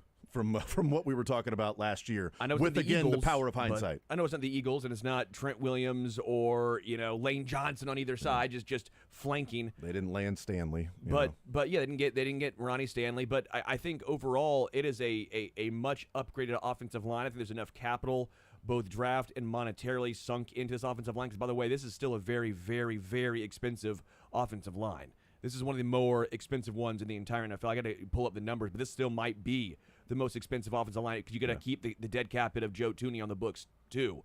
With center, right guard, tackle. Yeah, and then the 20 whatever cap hit for Jalen Moore at left tackle. Yeah. And even if I'm not mistaken, I think even cash, not even just cap, but cash for this year, I think they're like top 3. Mm. They were number 1 at one point. Because 23 of that is going straight to Trey right now, so that is all cash in the $23 million there. And that's not even including any money going to Joe Thuney because that's already been spent in the past. Do you can you read anything into Andy Reid when he was talking about Kingsley and what they did? And then it was asked, is it Kingsley's job? Is there a competition there? And he said, well, Caliendo's working in there with him as well. Did that sound like Kingsley's a left guard, and we'll work Caliendo in there, but he's going to work in there with Kingsley. It's not Kingsley working with Caliendo, if that makes sense. I mean, they're spared a little bit of that conversation right now and being able to address it because without Trey there, they're able to get both those guys in there. Good point. So, you're able to give both those guys reps. To me, the question is just, how much are you going to bring Hunter Norzad into the question? I mean, I think he needs to be. I totally agree with that. In the equation. If he's not pushing those two guys, then I've got some queries that need to be discussed. If he's a center, if he's the backup center only, then that's a disappointment in the 5th round. If he's just going to be a backup center and that's all he is. If that's all that he is, and I mean, I to think me, there's like more to that in there. How are you able to be a backup center? Is it a harder position than guard, right? Like, because I guess you have 2 helpers on each side, but you also have to call out defenses, shift protections, things like that. So are they the same as far as difficulty, or is guard a little harder, I guess? Oh, I think center's harder than That's guard. what I thought. Yeah, no doubt about that. And no, I mean, there's absolutely. I think, I don't know. I get a little bit of it that I think that the Caliendo part of the equation, there might be just some, respecting the guy for what he did last year and for starting and being technically the incumbent at left guard, if you will, because Joe Thuney was playing left tackle and Caliendo was a starter in the Super Bowl. So maybe that's part of it, and we're also early. I mean, pads haven't come on and everything like that. So I still, I'm not certain that the Chiefs. I mean, I feel like Kingsley is going to have to give away the job in order to lose left guard because, I mean, between the draft pick and the investment in time and resources, just coaching up and everything like that, I think they want Kingsley to succeed. So they're going to give him every chance to succeed. So before they really consider anybody else, I think Kingsley would have to have either an injury or have a failure of some point before they either give Caliendo or Norzad a shot. Yeah, they want that athleticism at the guard too, to get out and pull and do some of those things. We'll take a timeout, come back, continue rolling, hanging out with Matt Derrick. More Zone next.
name from an earlier band in England named Skid Row, and they were sued by him. Oh yeah, they switched their name to what was it? I don't know. I don't know. I just always every once will see the name I thought Skid they Row had UK. to. I forget what it was, but I thought there was something about that. Okay. Yeah, interesting. Great band, though. I mean, I bet. Skid Row kicks so much ass. I'll take your word for it, man. I mean, 18 in Life is all you need to know, but That's right, yeah. In a Darkened Room gets me every I'm time. all about the power ballads, though. In a Darkened Room is a power ballad, and Quicksand Jesus is a power ballad. Okay, those two, I know they're deep, maybe a little deeper of a cut. Come on, The come on. You remember the time when Missouri made 7 straight regionals in the baseball postseason? Sounds familiar. Remember that time they won 2 conference games? I do actually. That's very familiar. That's really familiar. Was it 2 or 3? I don't even know. Good God. I know they only won a couple more than they did in the COVID year. So. I know they won 2 games at Texas A&M, and I think Texas A&M fans were like ready to disband the program. As they should have. Yeah, but can Jameson come back? Can he? All right, did the Anyway. Chiefs keep 4 tight ends? That's the question that everybody's wondering right now. You know, that's the question we have been trying to get to for the last hour. I mean, the question would be who are the 4 for Week 1? Yeah, is Wiley ready to Because go, or is it the Endershot? Wiley will not be ready to go. Yeah, or is it Brenningstool? Brenningstool or Robert Tunyon?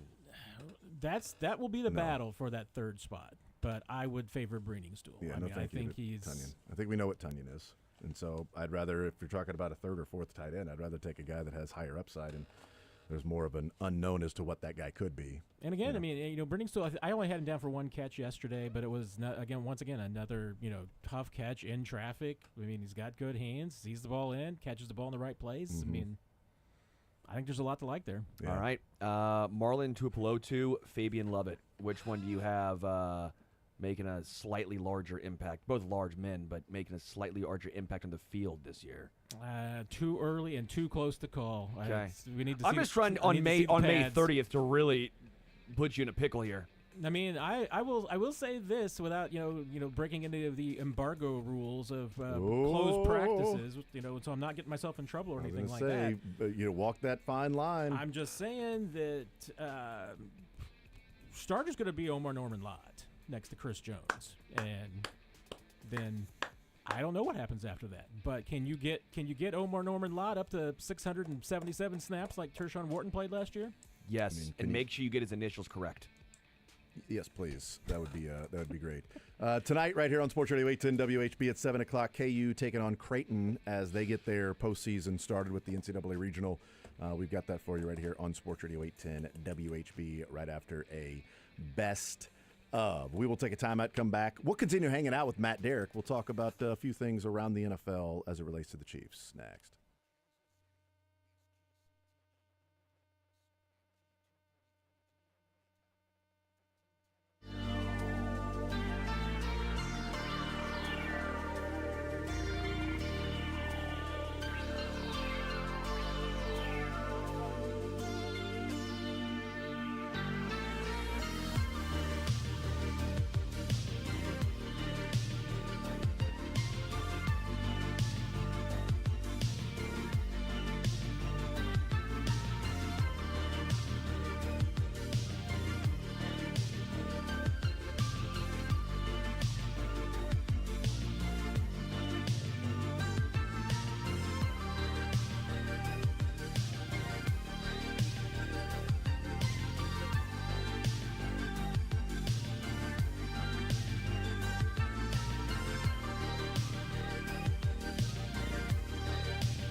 We will talk with Evan Petzold coming up at 1 o'clock, beat writer from the Detroit Free Press for the Detroit Tigers. Big series coming up, 3 games with the Royals and the Tigers.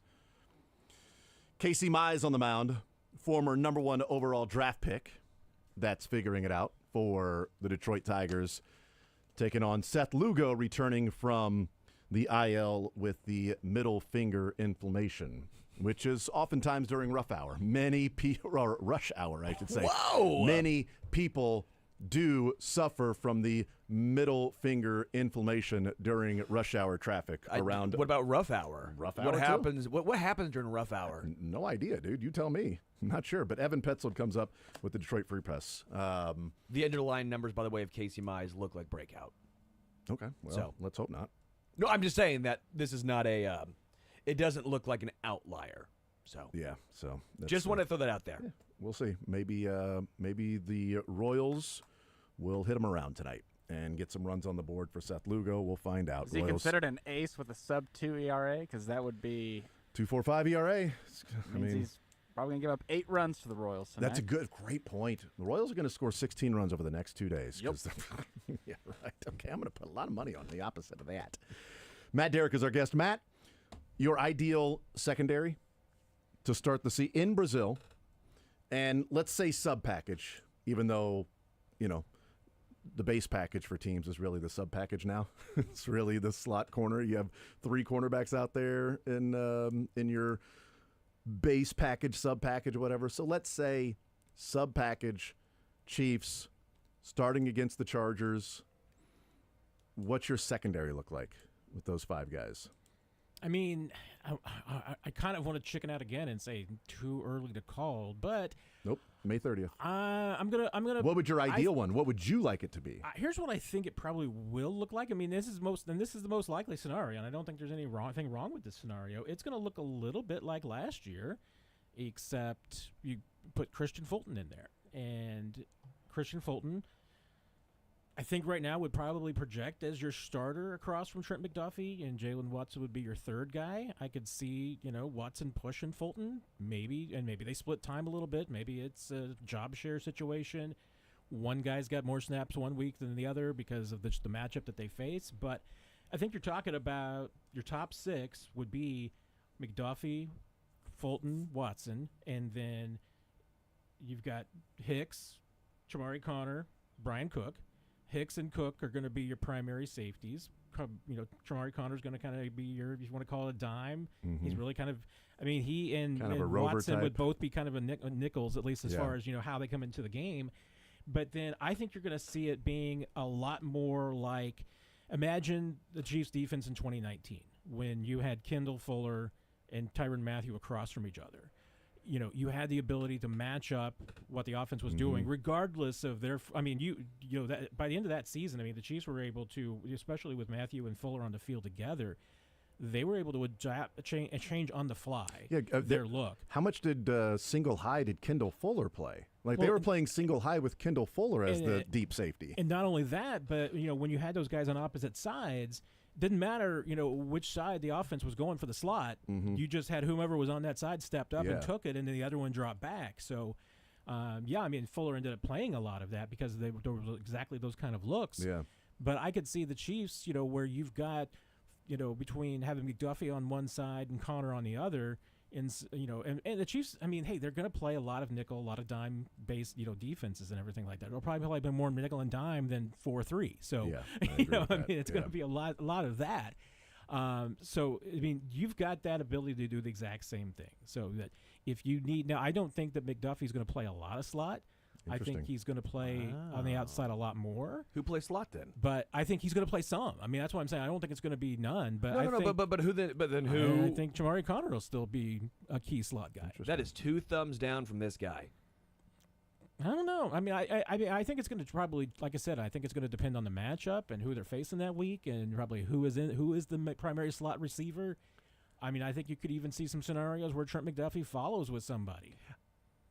I guess my thought process was Chamari Connor, I thought, is pretty darn good as a safety. I think we saw him play safety and maybe a little bit of a rover, and he looks pretty good in that role. Maybe I'm wrong here. I didn't think he looked very good in that slot corner role. I actually like Christian Roland Wallace personally better than Shamari Connor in that slot corner role. I think the Chiefs now have 2 at least outside corners they like with Christian Fulton and Jalen Watson. We'll see with Noah Williams, obviously, as the season goes on, which allows Trent McDuffie to go back on the inside. I think that gives the Chiefs their best construction in that sub-package. Maybe I'm wrong here and you see it differently, but I really thought that Shamari Connor got exposed because he's not quick enough, which is my concern from the get-go. When people compared him to L'Jarius Sneed, I go, yeah, but L'Jarius ran like a 4.39. Shamari ran like a 5.59. There was a big difference there. I don't know about a 5.5, but I mean, sorry, 4.59. Yeah, 5. He's not me out there. Playing guard. Man, no wonder he was slow. Yeah, No defensive wonder. tackle. Shocking. Came in at 4.75. It was odd. He ran a 5.5. It was the guy from Florida, actually. It was that big boy. Yes. But that was my concern. I don't know if you see it differently, but I think Shamari fits better back in that slot rover role rather than the nickel slot corner. Well, and that's why I do say it's still too early because we know Steve Spagnuolo and Dave Merritt. I mean, they're going to tinker with lineups still as much as they need to find the right rotation. Mm-hmm.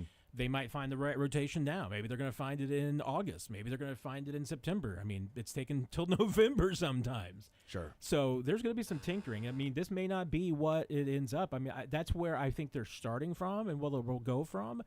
But, you guys had a baseball conversation that I think applies here, which is that I saw Shamari Connor play really well in that role as a rookie when, I think you would say maybe he was platooned and just limited his opportunities and not overexposed.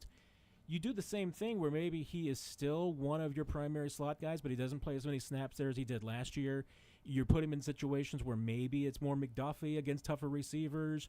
I could see something like that. And that's one of the things, that when you've got the experience and the institutional knowledge that these guys have in this defense, and I circle back here again to why it's key that you still have Nick Bolton, is that when you've got guys like McDuffie who've been around for a while, Watson, you got Connors year 3, Cook, year 4, even though you got Hicks year 2 and Fulton year 1, you've got enough experience and knowledge around it that Spags can do those kind of things. He doesn't have to just say, hey, you're the left corner, you're the right corner, you're the slot corner, and nobody moves around and nobody switches off. Yeah. He can do those kind of things. Now, does it bite him sometimes when, a young guy gets into a spot and forgets who he's supposed to cover? Yeah, we've seen that happen. It happened in Buffalo last year. Guys, forgetting who they're supposed to be on. Well, this is interesting because you look at, and he did, even PFF graded him better his rookie season versus last year. Okay, his rookie season he had 208 snaps at free safety. He had 145 in the slot and then 86 as in the box. He played a little bit of everywhere else too, but that's the primary. Okay. So then in last year, 187 in the box, 469 in slot, and then only 32 at free safety. So, again, that's what I saw, was he's better at free safety than he was, at least just safety in general, than he was in the slot. PFF somewhat agrees, but I do think there's something to that where it wasn't all bad. I'm not saying he was unplayable in the slot. I wonder if they try and go back to what his numbers were rookie year, where it was more of a hodgepodge. He played a little bit of everywhere, but not overexposed in any spot. Yeah, well, and that's why, let's face it. You look at the value that you're getting. What do you think Jalen Watson's going to sign for as a free agent?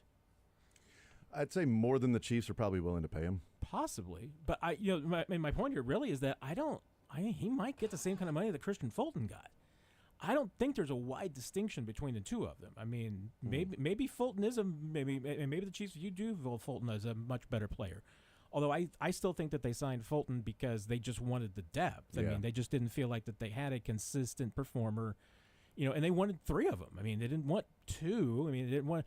If anything, Jalen Watson's had injuries the last couple of years, and he's played through them to his credit. That dude is tough to be able to play through some of the stuff he's played through. But you'd like to have some more depth because, Josh Williams and Najee Johnson and these guys haven't been consistent behind them. So you bring in Christian Fulton. I just don't think there's a huge difference between them. I think they're just different corners. And so that's why I could see Fulton and Watson being somewhat interchangeable depending on the matchup. I think Shamari Connor is going to be somewhat interchangeable based on the matchup. Maybe it is. Maybe Chris Roland Wallace is going to be a better matchup in some nickel situations, in some slot situations, than Shamari Connor. But I think that's one of the freedoms that they got. Now, of course, question's going to be, you've got 3 corners right there. Who was going to be your 4th and your 5th guys? Mm-hmm. Maybe even 6. I mean, I think obviously you got 4 safeties you're keeping for sure. Maybe 5. I mean, you get down to Mike Edwards. Is it going to be 5 and 5?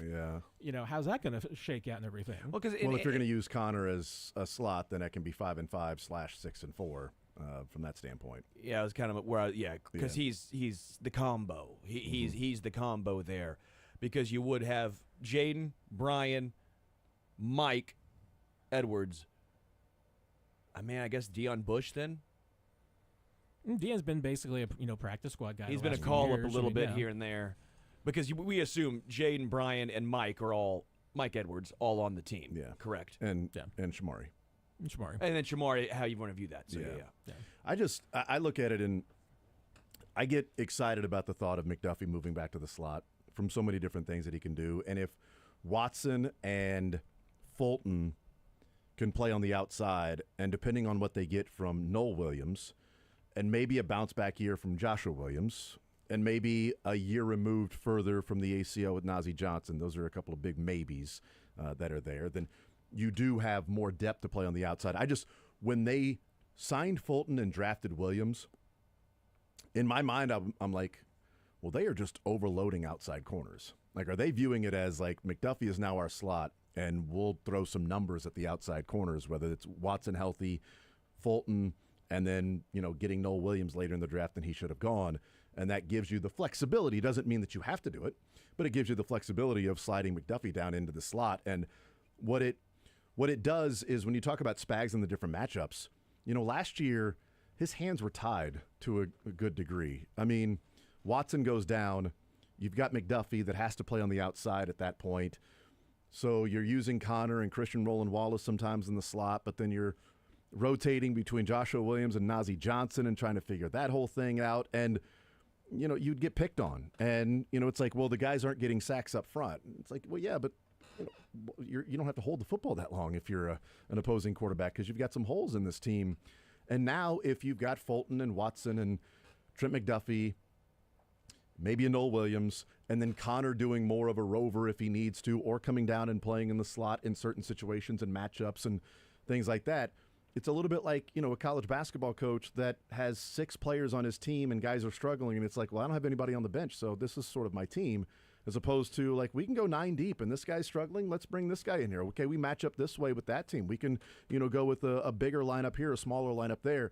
He didn't have the flexibility and the manpower and the depth last year because of personnel and also injuries to be able to do what he can do this year, which to me offers excitement about the improved aspect of what the secondary can be, how good the secondary can be. Yeah, and that to me, it comes back a little bit, and that's why I think that maybe they are in a better position now than they were last year, because your question, if you're Spags and Dave Merritt, is how do you deploy Trent McDuffie? It's not as simple as just saying you'd have Trent McDuffie doing what he does best. I mean, if that was the case, then you'd say Trent McDuffie would be in the slot every single time, and when there's not a slot to cover, then he's outside. But that's not necessarily your best, because what if that means that Trent McDuffie is in the inside, but are you better off with him being outside and having somebody like a Chris Roland Wallace, who maybe is a better slot corner than he is an outside corner? So are you better having him there, or Shamari Connor is better than who you would replace McDuffie with on the outside? Especially because you're going to get in situations. It's not like every time if you're on the outside. I mean, and especially if you're not comfortable switching sides with your corners. I mean, sometimes you're going to be stuck on an island on the far sideline and not having the boundary as an extra defender for you to help you out. Yeah. So, you've got to have, a lineup that can deal with that. And that's why, primarily I think last year you saw them stick with McDuffie on the outside so much, because they were much more comfortable with their options inside in the slot than they were with who would be playing on the outside. Especially because at times last year, if you put McDuffie in the slot, you'd have what, Josh Williams And Nazeeh Johnson on the outside, Yeah. and with both of them struggling and being inconsistent last year, that was not your best lineup. You were rotating to try to find one of those guys to play well at that time. So I busted out my TI-84 calculator to do some quick math here. Cool. I just brought if up my phone. you have Christian Roland Wallace, Joshua Williams, and Nazeeh Johnson all making the roster, this does include Deion Bush on the practice squad. Mm-hmm. If you keep all three of those guys, that's 11 defensive backs, which I think they're not going to have. I think they're going to keep 10, I mean, right? 10's I think the Yeah, max. 10's going to be the max. So which one of those guys do you leave out? Is it again? It's May 30th. I get that, but between Nazeeh, Joshua Williams, and Christian Roland Wallace, that's where the battle in camp happens. Go earn your spot. I mean, it would be. You I know? mean, I mean, without there being a camp, before us and everything like that, if you just made the decision right now, I mean, it'd be Chris Roland Wallace, I think, who would be on the outside. okay. I would agree with that. So you think he's the one with the uphill battle? Over the other two, yeah, I think the experience, and even though once again, I mean, it's the inconsistency factor is going to come in, but then again, I mean, has Chris Wallace shown you enough consistency to overcome the experience? I'm not there. I mean, I wouldn't be giving up on Nazeeh or Josh Williams quite yet. And they especially haven't. because with Nazeeh in particular, I mean, they feel like that this. I mean, last year was the bounce back year from The Turk Wharton your injury, ACL. almost. Exactly. Right, I mean, everybody has it. I mean, Charles Minnie tells you flat out. He wasn't very good last year because he wasn't feeling good. He wasn't 100% yet. Mm-hmm. So Which shows you how bad the defensive line was, because when he got back, it changed a whole lot of things for that it was defensive so line. much that's why- better. Even if he and wasn't that's all why that good. you're optimistic that things can be a whole lot better this year because he should be healthy and productive. And Nazeeh's the one that they're banking on, that can do that. If he can go back and be the kind of guy that he looked like, in that offseason before the ACL, they're going to be in good shape, Yeah, I mean, or at least better shape. it feels like such an urban legend, that Nazeeh Johnson offseason before the ACL. Of like, he was so good, and they were thinking about starting him, but it was like for 5 minutes, like we got to see him like actually out there on the field before he tore his ACL, and it was like, oh, that's too bad. And we keep hearing about if he can go back to that. It's like, well, I don't even know what that is because we didn't really get to see it. I mean, I feel like he had like 20 good practices in a row because he started that with the OTAs. I mean, he was starter level quality during OTAs, and yeah, we are projecting a little bit based on, like I said, just a short period of time, and maybe overplaying it. It's not like he was playing at an all-pro level. He was playing at a starter level. Yeah, he was playing at a level, at least from those that saw him, than what we've seen him since then. But there were times last year that you weren't getting that starter level from anybody outside McDuffie. Right. Yeah, and so even getting that little bit would be nice. The running back room, Isaiah That's Pacheco. gonna be tough. Yeah, Isaiah Pacheco talked yesterday, and we see Elijah Mitchell out there. Brashard Smith, we've talked about, him and the draft pick. Kareem Hunt's going to be your short yardage situation, goal line back. He's so good at that. So I feel like there's at least 3 guys already on the team, probably 4. Your running back room's kind of taken care of. The guy who took the fan base and training camp by storm is probably the odd man out right now in Carson Steele without injuries. How does this whole thing shake out? I mean, is it Pacheco and he's the running back and it's going to be like it was last year with the healthy Pacheco? Or is this going to be much more of an RBC that it's committee, it's Brashard Smith's going to be in this series?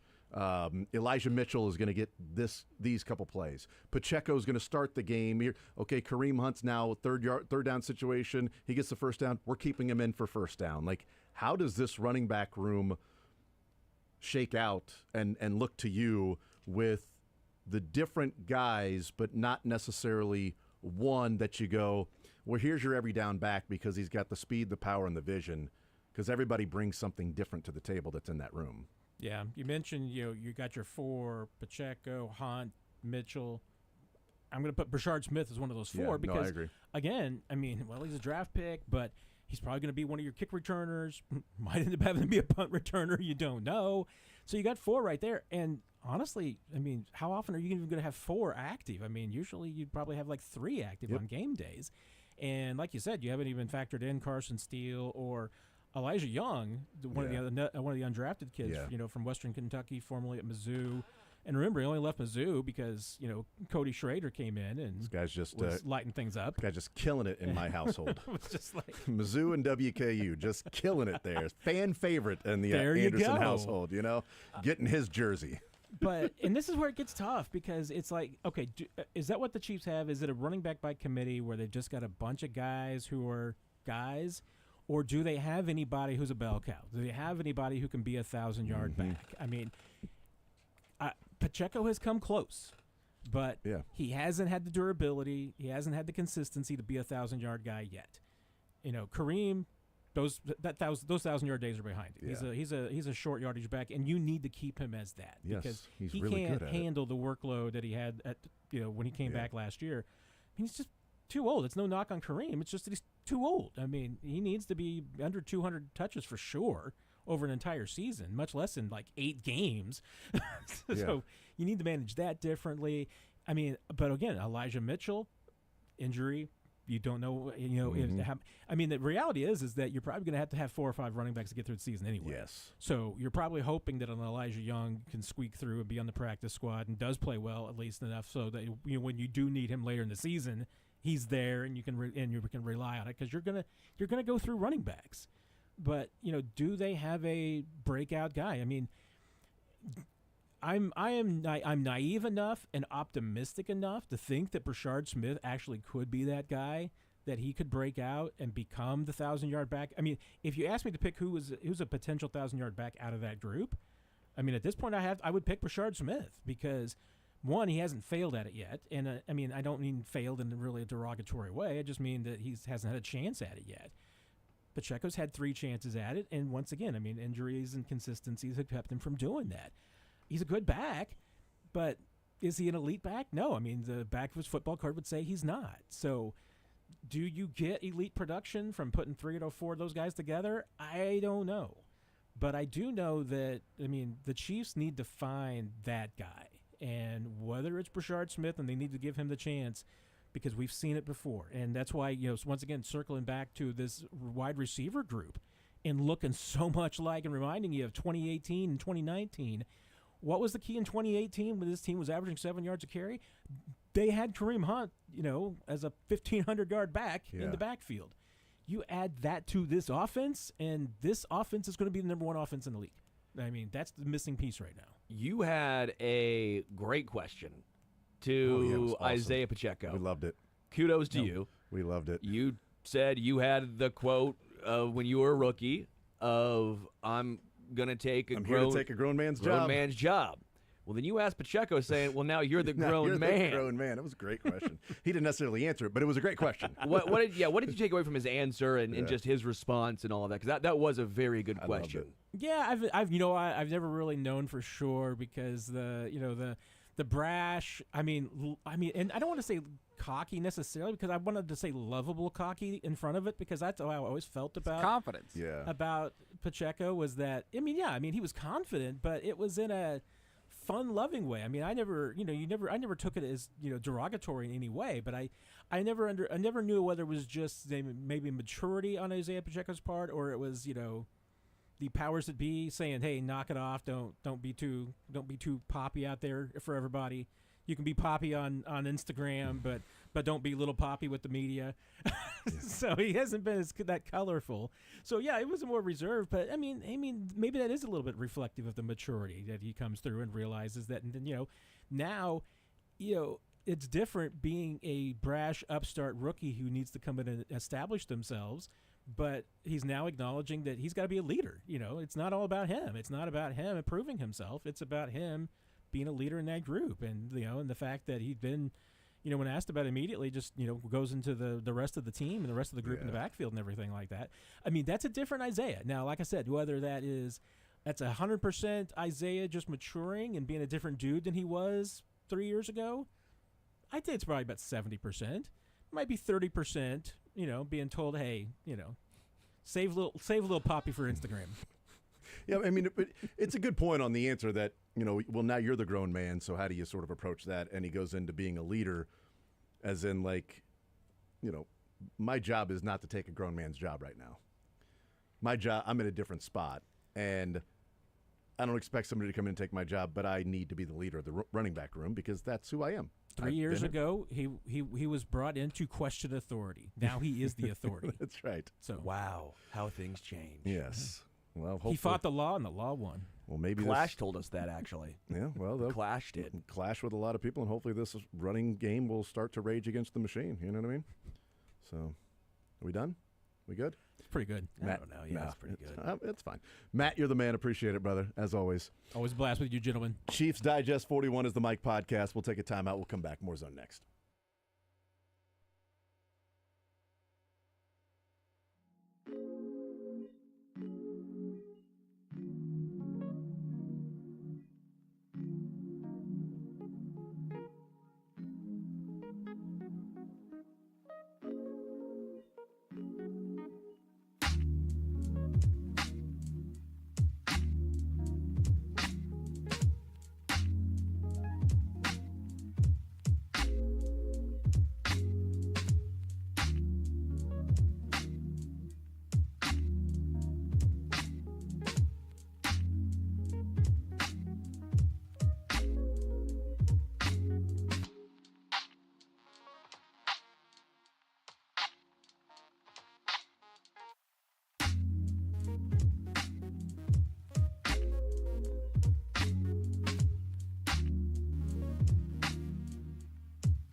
Stockton, WHB. Jason Anderson with you. Sterling Holmes, Dylan Michaels. Coming up at 1 o'clock, Evan Betzold from the Detroit Free Press covering the Detroit Tigers. Big series coming up this weekend starting tonight. Seth Lugo, Casey Mize, 7:10 out there at Kauffman Stadium. The Big Slick softball game going on tonight before the game. Should be a fun crowd. Should be a fun attendance with people going to the softball game, staying and enjoying the baseball game. And Friday night, beautiful weather, big series. Hoping for a packed crowd tonight for the Royals and Tigers, and a little bit of that home field advantage. So when Detroit has the ball, they can't hear as much. You know what I mean? They can't make audibles when they're on the base paths. Have to go to a silent count. That's right. They can't hear the pitch comm in their ear, so then they got to keep doing this. Like, what is it? Then they got to step off again and then step off, and now it's a pitch clock violation. Then it's a balk, although even if it's a balk doesn't mean it'll be called. Kind of like Wednesday when it was a clear and obvious balk that wasn't called. I mean, good God, that was obvious to everybody it was a balk. No one knows what a balk is, apparently, because that sure seems like one, and then there was one. It was the one where it didn't seem like a balk at all. At all. The guy didn't move. And I've actually questioned this for the Royals. They do this a lot, where it feels like they don't come set, and you would know better than anyone, Dylan. When you come set with a runner on base, you have to come set and sit, 2 seconds? A second? You just have to pause. I mean, literally you just have to pause. Slight pause. It doesn't take. Because it's noticeable when they don't. Because to me, I thought some of the Royals bullpen pieces, they haven't always come completely set, it feels like, at times with guys on base, but they haven't called it's like the what's the rule in football? I mean, as long as everyone's set as the snap, it's almost that exact I same get rule. what you're saying. Yeah, And you do have to pause for a split second. You have to show that you're still. Yes. But I mean, that's sort of. It's guys such a gray area that it rarely gets called. Guys can push it. It's minimal pause, slide step to control Jairus the running game. Familia on the home run to Alex Gordon to tie the game in the World Series. Quick pitched him. Barely even paused, but we didn't have to. Nobody on base though. Yeah, so it didn't matter. Oh, you're right. Yeah, it was just a it quick didn't pitch though. He got in there and boom, quick pitch and boom, gone. The Cueto, Johnny Cueto. Yeah, the Johnny Cueto. Yes, and so we'll see what happens tonight with the Royals tomorrow. Skubal on the mound against Waka, and then Montero and Chris Bubich. So it is set up in as good as you can get for a pitching rotation for the Royals in these 3 games with Lugo, Waka, Bubich, the 3 guys that are pitching the best for you. I mean, although Reagan's being injured. Well, Reagan's even before he was injured wasn't pitching like these agreed. guys were. Except now, I guess you can throw in Noah Cameron, what he's done so far. So, 913-912-4810 is the text line. Bo Jackson was on the podcast with Marshawn Lynch, the Get Got podcast with Marshawn Lynch and Mike Robinson. And this story from Bo Jackson is great, but it's about when he got as a running back and got caught by a defensive player that popped him pretty good. Here's Bo Jackson's story of that interaction with a linebacker. Ever been a time on the field where you got? Oh, hell yeah. Yeah. What you got, man? We're Talk playing to us against the about St. it. Louis Cardinals in the Raider Stadium. We was in the Coliseum. We ran a trap play. And the trap play was designed because I was notorious for cutting back on you at full speed. I didn't stutter step. I cut back on you, and I was already in 4th gear. And we were down on our 5-yard line. So I'm thinking about 95 yards. I'm gonna bust him for 95. And I don't know this brother's name. He was a linebacker. This brother had muscles in his breath. Hey, I ain't never heard that one before, dog. you guys are laughing, but I'm serious as a heart attack. Yeah. This brother had muscles in his breath. I didn't see him. Lynch tell him. It's always the ones that you don't see that get you. You're right. That you get got. And there was an off trap play to the weak side. Counter trap play. and I'm going to go off tackle. I got to the tackle position, and I'm going to cut back 30 degrees to split the linebackers. Homeboy feel that hole. He hit me on the 6 and dropped me on the 2.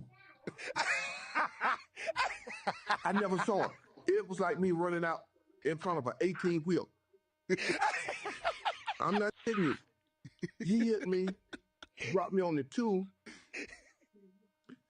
Then this brother helped me up. He said, no, bro, get up, man. We're in the Coliseum. But my boss is up in the box. I got to put on a good show for him. Come on, let's get back to the hall.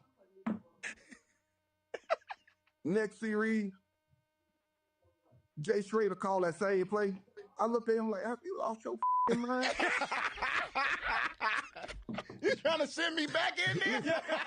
Listen, we ran that play. Bo didn't cut back on it. Because I knew what was over there. Yeah. I kept that outside and got 26 yards. Yeah. No. It only takes once. It only You ain't going to touch that hot skillet but once. That's it. That's all it takes. That's all it takes. And he ain't got hot cast iron skillet. That brother was hot. He said, Bo didn't cut that one back. No, Bo he kept that blew one me outside, baby. Bo knows what's inside. Bo Wait, knows no. what's inside now, bro. Hell Bo yeah. know. There you go, Bo Jackson. He had muscles in his breath. It was Ken Harvey that that hit him. The baseball player? No, I can see it. no. Big dude. Not Ken Kamini. no, not Ken Caminiti. No, Ken Harvey, the football player, Yes. formerly of, he's right, in the Phoenix. He played the Phoenix. He said St. Louis Cardinals, but it was actually the Phoenix Bo's the only Cardinals at person the time. allowed to do that Yeah. because he actually probably played both the Phoenix and St. Louis Cardinals. But Yeah, but they were playing the Phoenix Cardinals there in the Coliseum, and 11 years in the league. and it was Ken Harvey that popped him.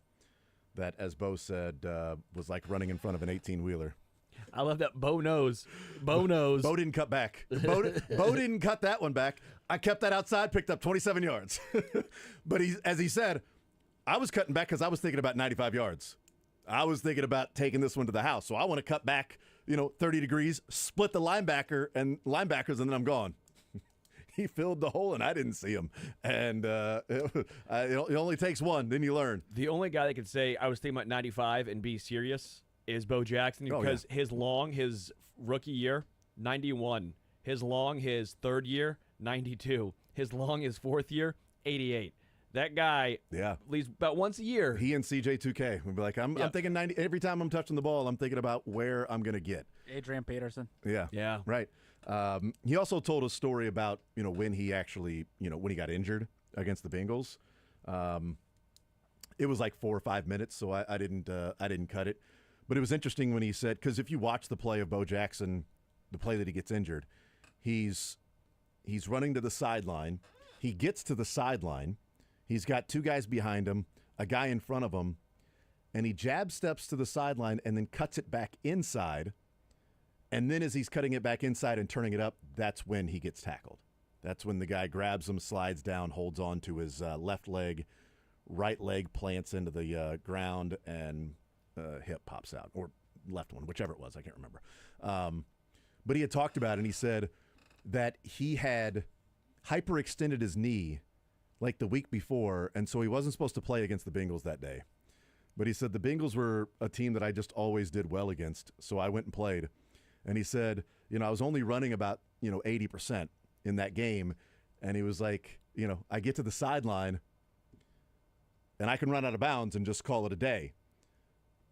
Like, but I had 6 to 8 more yards that I wanted to get. Like, I'm not running away from, it's like he said something like the warrior runs to the battle. He doesn't run away. It's like, so I cut it back inside. I had 6 to 8 more yards. I'm like, man, just run out of bounds, dude. How different history is if you just run out of bounds. And his perspective was pretty good. And he was like, it wasn't supposed to be. I wasn't supposed to be in the Hall of Fame in the NFL. I wasn't supposed to continue playing. God didn't have it in the cards for me. This wasn't supposed to be. I don't think back and think about what could have been or lament it or anything. That was my journey. and it didn't work out. And if it was supposed to work out, it would have worked out, and I'd have done that. But I just wasn't meant to be, the best running back that lived or a Hall of Fame or anything. So I'm like, man, just go out of bounds. Good mindset, though, Just go out man. of bounds. Yeah. Having that mindset had to, and maybe he had it Maybe early it took on, a little bit, yeah. But I think a lot of people, even they'd probably lament it and look back and always say what if. I know as fans, we always say what if. But if you can come to that conclusion, that takes a strong man and a strong mindset. So yeah, good for Bo. Bo seems like a really good dude. Really good dude. And so, he got. Ken Harvey had muscles in his.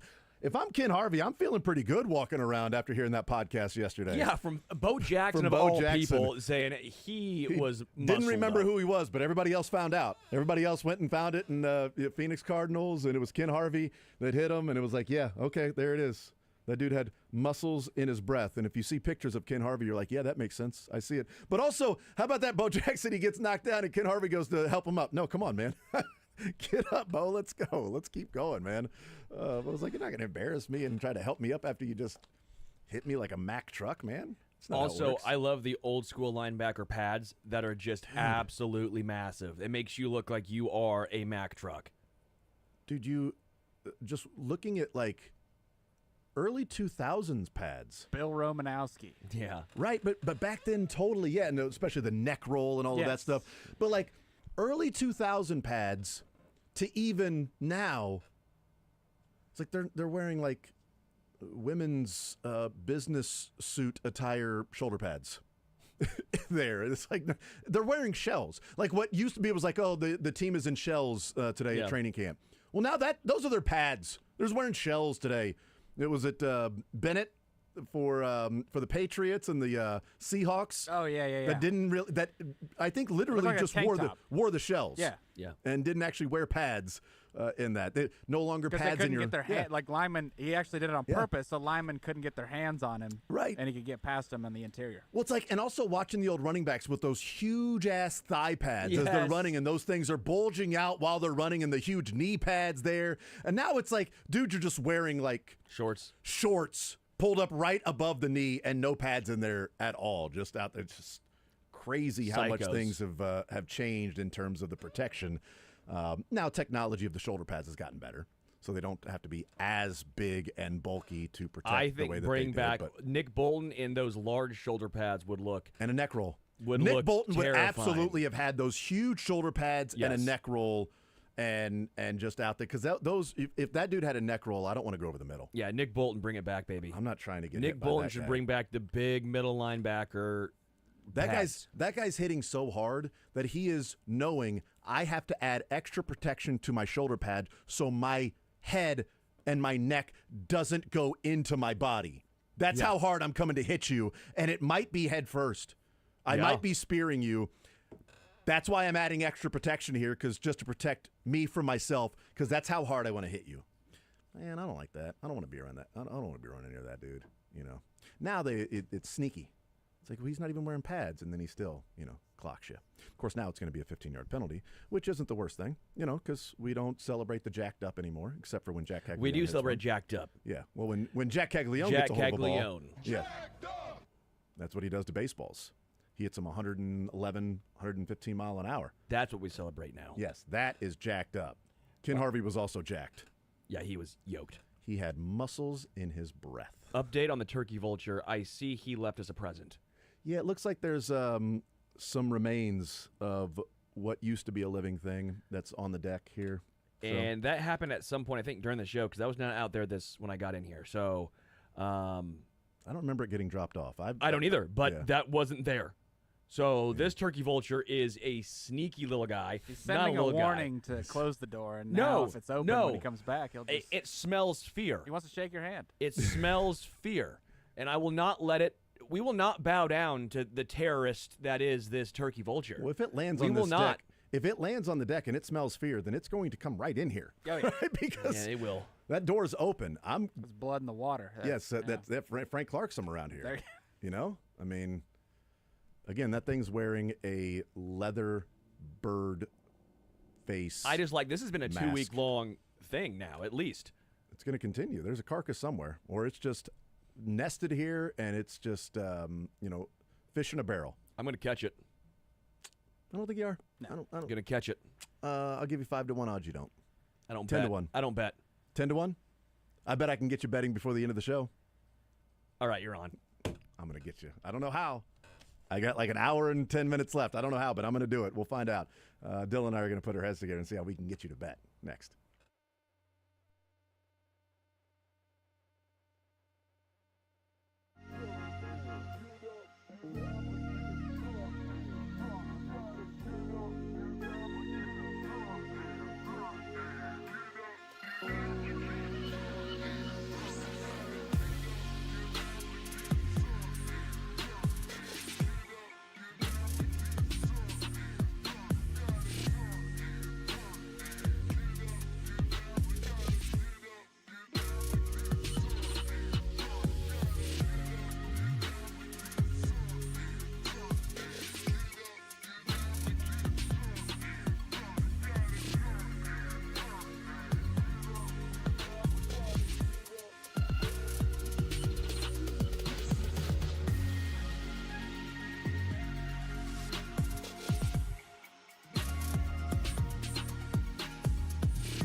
Nine 912-4810.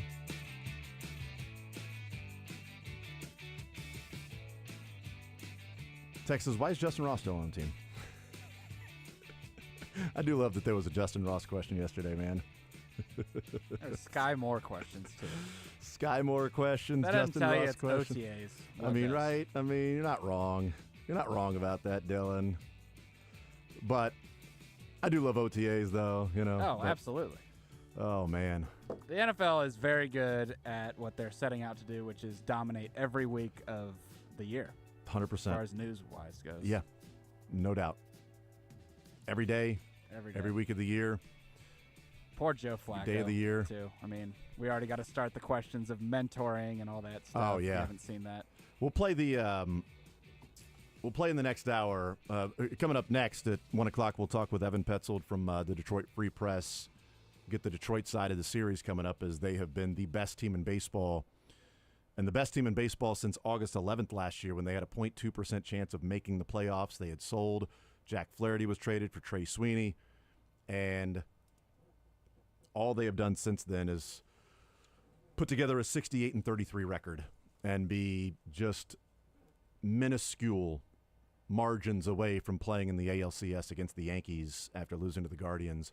So we'll get to the Detroit side of that and what they have done this year and what A.J. Hinch has been able to do, and this what feels like a complete team without the, well, here's Judge and Giancarlo and Soto and Jazz and just on down the line. It's a complete team of all of these guys that are studs.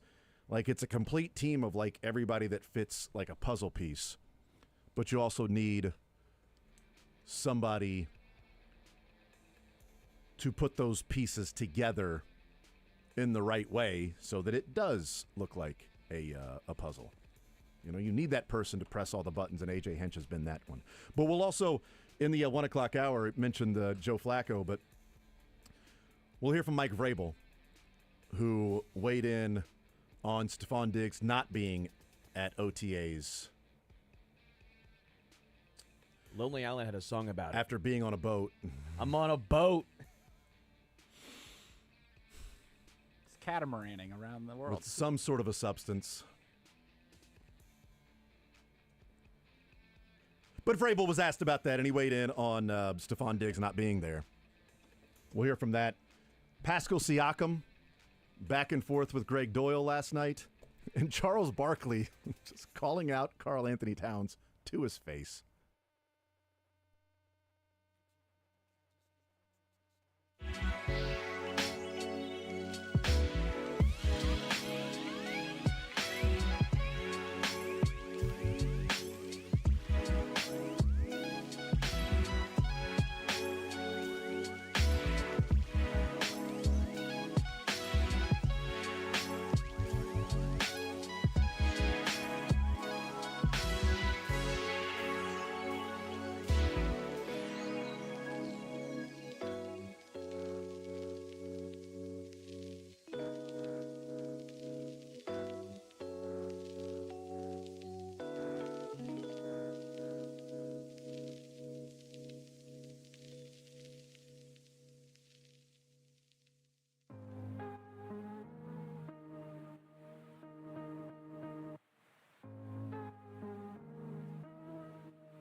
KU Creighton at 7 o'clock tonight after a bonus hour that starts at 6. Royals Tigers tonight after the Big Slick softball game that'll take place with all of the celebrities out there with Sudeikis and Paul Rudd and Riggle and Heidi Gardner being out there as well and Stone Street. It's all for the kids. Darn right. So that is going on tonight. So hopefully it will be a fun crowd and a good crowd in attendance for this matchup.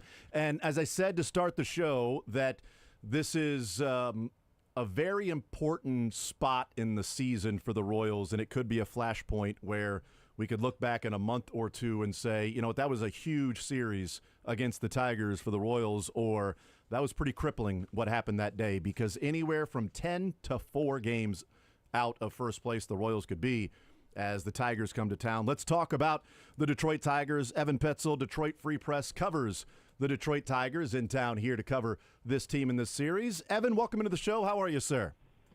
I'm doing great. Jason Sterling, happy Friday. Thank you guys for having me on. I really appreciate it. Well, and we appreciate you joining us as well because, you know, this is a Tigers team that we look back to last year, and when they sold at the deadline, it was, okay, you sort of put them behind you. The rest of the American League Central's moving on, 0.2% chance of making the playoffs. And all they've done since then is go 68-33. It's a simple question that probably is not a simple answer, but, you know, how does a team go from selling and all, you know, but out of it to be the best team in baseball, better than the Dodgers and the Yankees and all these different teams in these last, 101 games? Yeah, it's incredible. I don't really think there is one exact answer to what the Tigers have been doing. It's a lot of different things that are coming together. If you go back and you look at that team when they sold at the trade deadline, like that was not the same team that they had down the stretch in September. I mean, they made a bunch of moves when it came to calling up younger players and giving guys opportunities. And, you know, those guys really took it and they ran with it. Like they ran with those opportunities. And, you know, we saw them do what they did down the stretch last year. And then the big question became, okay, well, can they do it again? Was it just some miracle run, or is this actually what the Tigers are all about? And it was very fascinating going into spring training and watching the way that the team interacted with each other in the clubhouse. Very businesslike. It wasn't this giddy energy of, oh, man, we had this great run. It was like, no, like we had this great run, but we expect to go further now. And we know we can get there, and let's go beyond that. Let's go to the ALCS. Let's go to the World Series. Like there was a belief amongst the group in spring training that, for me, like that was my first green flag of like, okay, this might be for real because this team really does believe. And then you transition that into what they've done this season, and it's just a lot of different players stepping up. Like obviously you have Tarek Skubal, the monster, leading the way in the rotation, but you go look at Baseball Reference and you look at their top players. Zach McKinstry is second in WAR. Then it's Javi Baez is third in WAR. Spencer Torkelson is fourth in WAR. Dylan Dingler is fifth in WAR. Those 4 players that I just mentioned, aside from Tarek Skubal, where were they last year? Like Zach McKinstry was not a big contributor. Javi Baez was nothing. Spencer Torkelson was in AAA Toledo. Dylan Dingler didn't come up until late in the year after the Tigers traded away Carson Kelly, one of their catchers. So you got those guys right there, and then you look even further on the list, like 7th on the WAR leaderboard, Casey Mize. What was he doing last year? He was struggling to figure it out. So they've had these, you know, not no-name contributors because, again, Javi Baez is a big name. Spencer Torkelson is a big name. Casey Mize, big name. But these guys that weren't contributors last year, they're contributing now, and it's a full team buy-in. That's one of the things that really stands out to me. And A.J. Hinch has been implementing that, the Tigers manager, ever since he took over. Many years ago he took over, and he's really been implementing this team-first type culture, team-first type mindset. And they've got the right group of guys that have bought into it. I think one of the greatest examples of what the Tigers do so well is like, Kerry Carpenter, who absolutely mashes against right-handed pitching. You'll see him in the leadoff spot against righties in this series. If there's a lefty out of the bullpen that comes in and it's a big moment in the game, Kerry Carpenter is going to get pulled, and Andy Ibanez is going to go right in there. And Andy Ibanez is the Tigers' weapon against left-handed pitchers. So when they go to a lefty reliever in the bullpen, it's going to be Andy Ibanez. But Kerry Carpenter's not upset about that. Kerry Carpenter understands exactly why he's getting removed from the game, because that is Andy Ibanez's role on this team. And so there is like a full commitment to the team. That is exactly what the Tigers have been able to do. And that starts with A.J. Hinch, but also it starts with the players being bought into that. And that's been probably the biggest secret ingredient that's led to all of this. Is the player buy-in has just been incredible. And that dates back to last year at the trade deadline when a bunch of guys came up and they just did their jobs. They pitched whenever they were told to pitch. They hit whenever they were told to hit. And that's kind of how it went. and they've been riding it ever since. I want to come back to the pinch hits and things like that with A.J. Hinch here in a second, but when you talk about the different players and what McKinstry is doing with 270 points added to his OPS this year from a year ago, and Torkelson being in AAA and now almost a 900 OPS, Javi Baez having this turn back the clock year, Casey Mize, the number 1 overall pick, is now finding it, and even Reese Olson is striking out almost 2 guys more per 9 than he was a year ago. Is this a sort of a perfect storm type thing that these guys are having these years all at the same time? Or is there more to it that individually, here's what Casey Mize was doing and why this year it's 2 fewer runs on his ERA? Here's what Torkelson is doing. Here's what McKinstry's doing. Here's Reese Olson. Here, on down the line, as you mentioned, because it's sort of, we look at the back of the baseball card of what some of the Tigers players are doing, and you're going, well, I don't know that that's going to maintain. Whereas in Kansas City, the frustration, Evan, is we're looking at the back of the baseball card for some of these players, and you're going, well, why aren't they performing to what the card says? They're not doing that, and the Tigers are overperforming. So it is a little annoying on this side of it. Well, I guess it is probably more, individualized, right? It's kind of like a player-by-player basis. You look at guys like Zach McKinstry and Javier Baez, like Water will probably eventually find its level with 2 guys like that, right? I mean, you go look at Zach McKinstry, and his home and road splits are insanely different. He's red hot on the road, and he doesn't really hit worth a lick at Comerica Park at home. And then Javi Baez, for as hot as he was, he's cooled off a little bit more. So, for those 2 guys in particular, yeah, Water probably finds its level a little bit there, though I do think that they've continued to, take steps forward and stuff like that with their game. Javier Baez had the hip surgery that shut down his season last year. He had that in September, and now he's back from that, so he's healthier than he's ever been, at least in a Tigers uniform, and so that probably factors into it some. But I think Spencer Torkelson, Casey Mize, 2 perfect examples of development. These are 2 guys that were former number 1 overall picks. You're not the number 1 overall pick for no reason. And they really struggled early in their careers. We saw some flashes from Casey Mize. Then he had the surgery.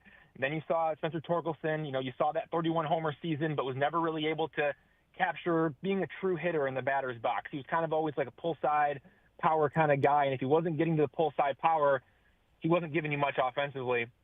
So those 2 guys, they really went into the offseason, this past offseason, and they put in a ton of work. Spencer Torkelson is a completely different hitter in the batter's box. He is way more athletic. He's able to get to more pitches. You look at his stance from last year to this year, and it's not as stiff. It's way more athletic. He's got more movement in his swing, and it's not that same groove swing over and over again. That was one of the biggest problems with Spencer Torkelson. It was the same swing in the same spot of the strike zone, and so opposing pitchers, they would just be able to pitch around. And if they made mistakes, yeah, sometimes he'd send it out of the ballpark. But for the most part, if you executed in certain locations, Spencer Torkelson's bat path just would not be able to get to balls. Now he's more athletic. He's more adjustable. He can get to different pitches. That is a real change that he made. He changed his stance in the batter's box. He looks completely different. And then Casey Mize, you go talk about him. He went to drive line, and he said, all right, I got a slider. I want to learn 2 more sliders, though. I want to have one that I can throw for strikes. I want to have one that has more sweeping action, and then I want to have one that has more diving action to it. And then on top of that, I want to throw my splitter harder than I've ever thrown it before. I want to throw it with conviction. Not trying to place it anymore, but just grip it and rip it. And that's how he's throwing his splitter. And that was his calling card coming out of Auburn when he was the number 1 overall pick. And then on top of that, he's like, okay, I've got this good fastball now, and I've been able to work on that, through developing my mechanics. I have a good fastball. Let's use the fastball not only at the top of the zone, let's use it at the bottom of the zone, kind of like a Kevin Gausman type where you throw the splitter and the fastball off each other at the bottom of the strike zone. You can really confuse hitters that way. So, these are, obvious examples of development with Casey Mize and Spencer Torkelson, and that's why when you look at what they're doing, it's that's not a fluke.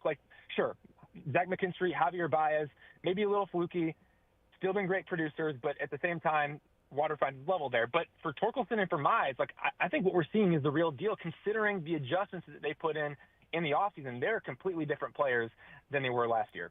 How much of an effort was it to, because I always go back to the early 2010s, 2014, where the Detroit Tigers were so top-heavy. It was Miguel Cabrera, it was Ian Kinsler, it was J.D. Martinez, it was Victor Martinez, and then it was 38-year-old Torrey Hunter, it was Alex Avila, it was Andrew Romine. So once you got past the meat of the order, it was basically just 3 automatic outs. This team feels completely different. While they don't have maybe the top-end guy Riley Green can obviously make a name for himself as being an all-star. He's really, really good, but that's not Miguel Cabrera or what Victor Martinez was doing with the bat. Yet they have no holes. There's no glaring holes in the offense. Is this a effort that you think they made that said, hey, we tried it the other way with superstars. What if we switch and just have almost the Tampa Bay Rays method of let's just have no holes. Everyone's going to be at least average.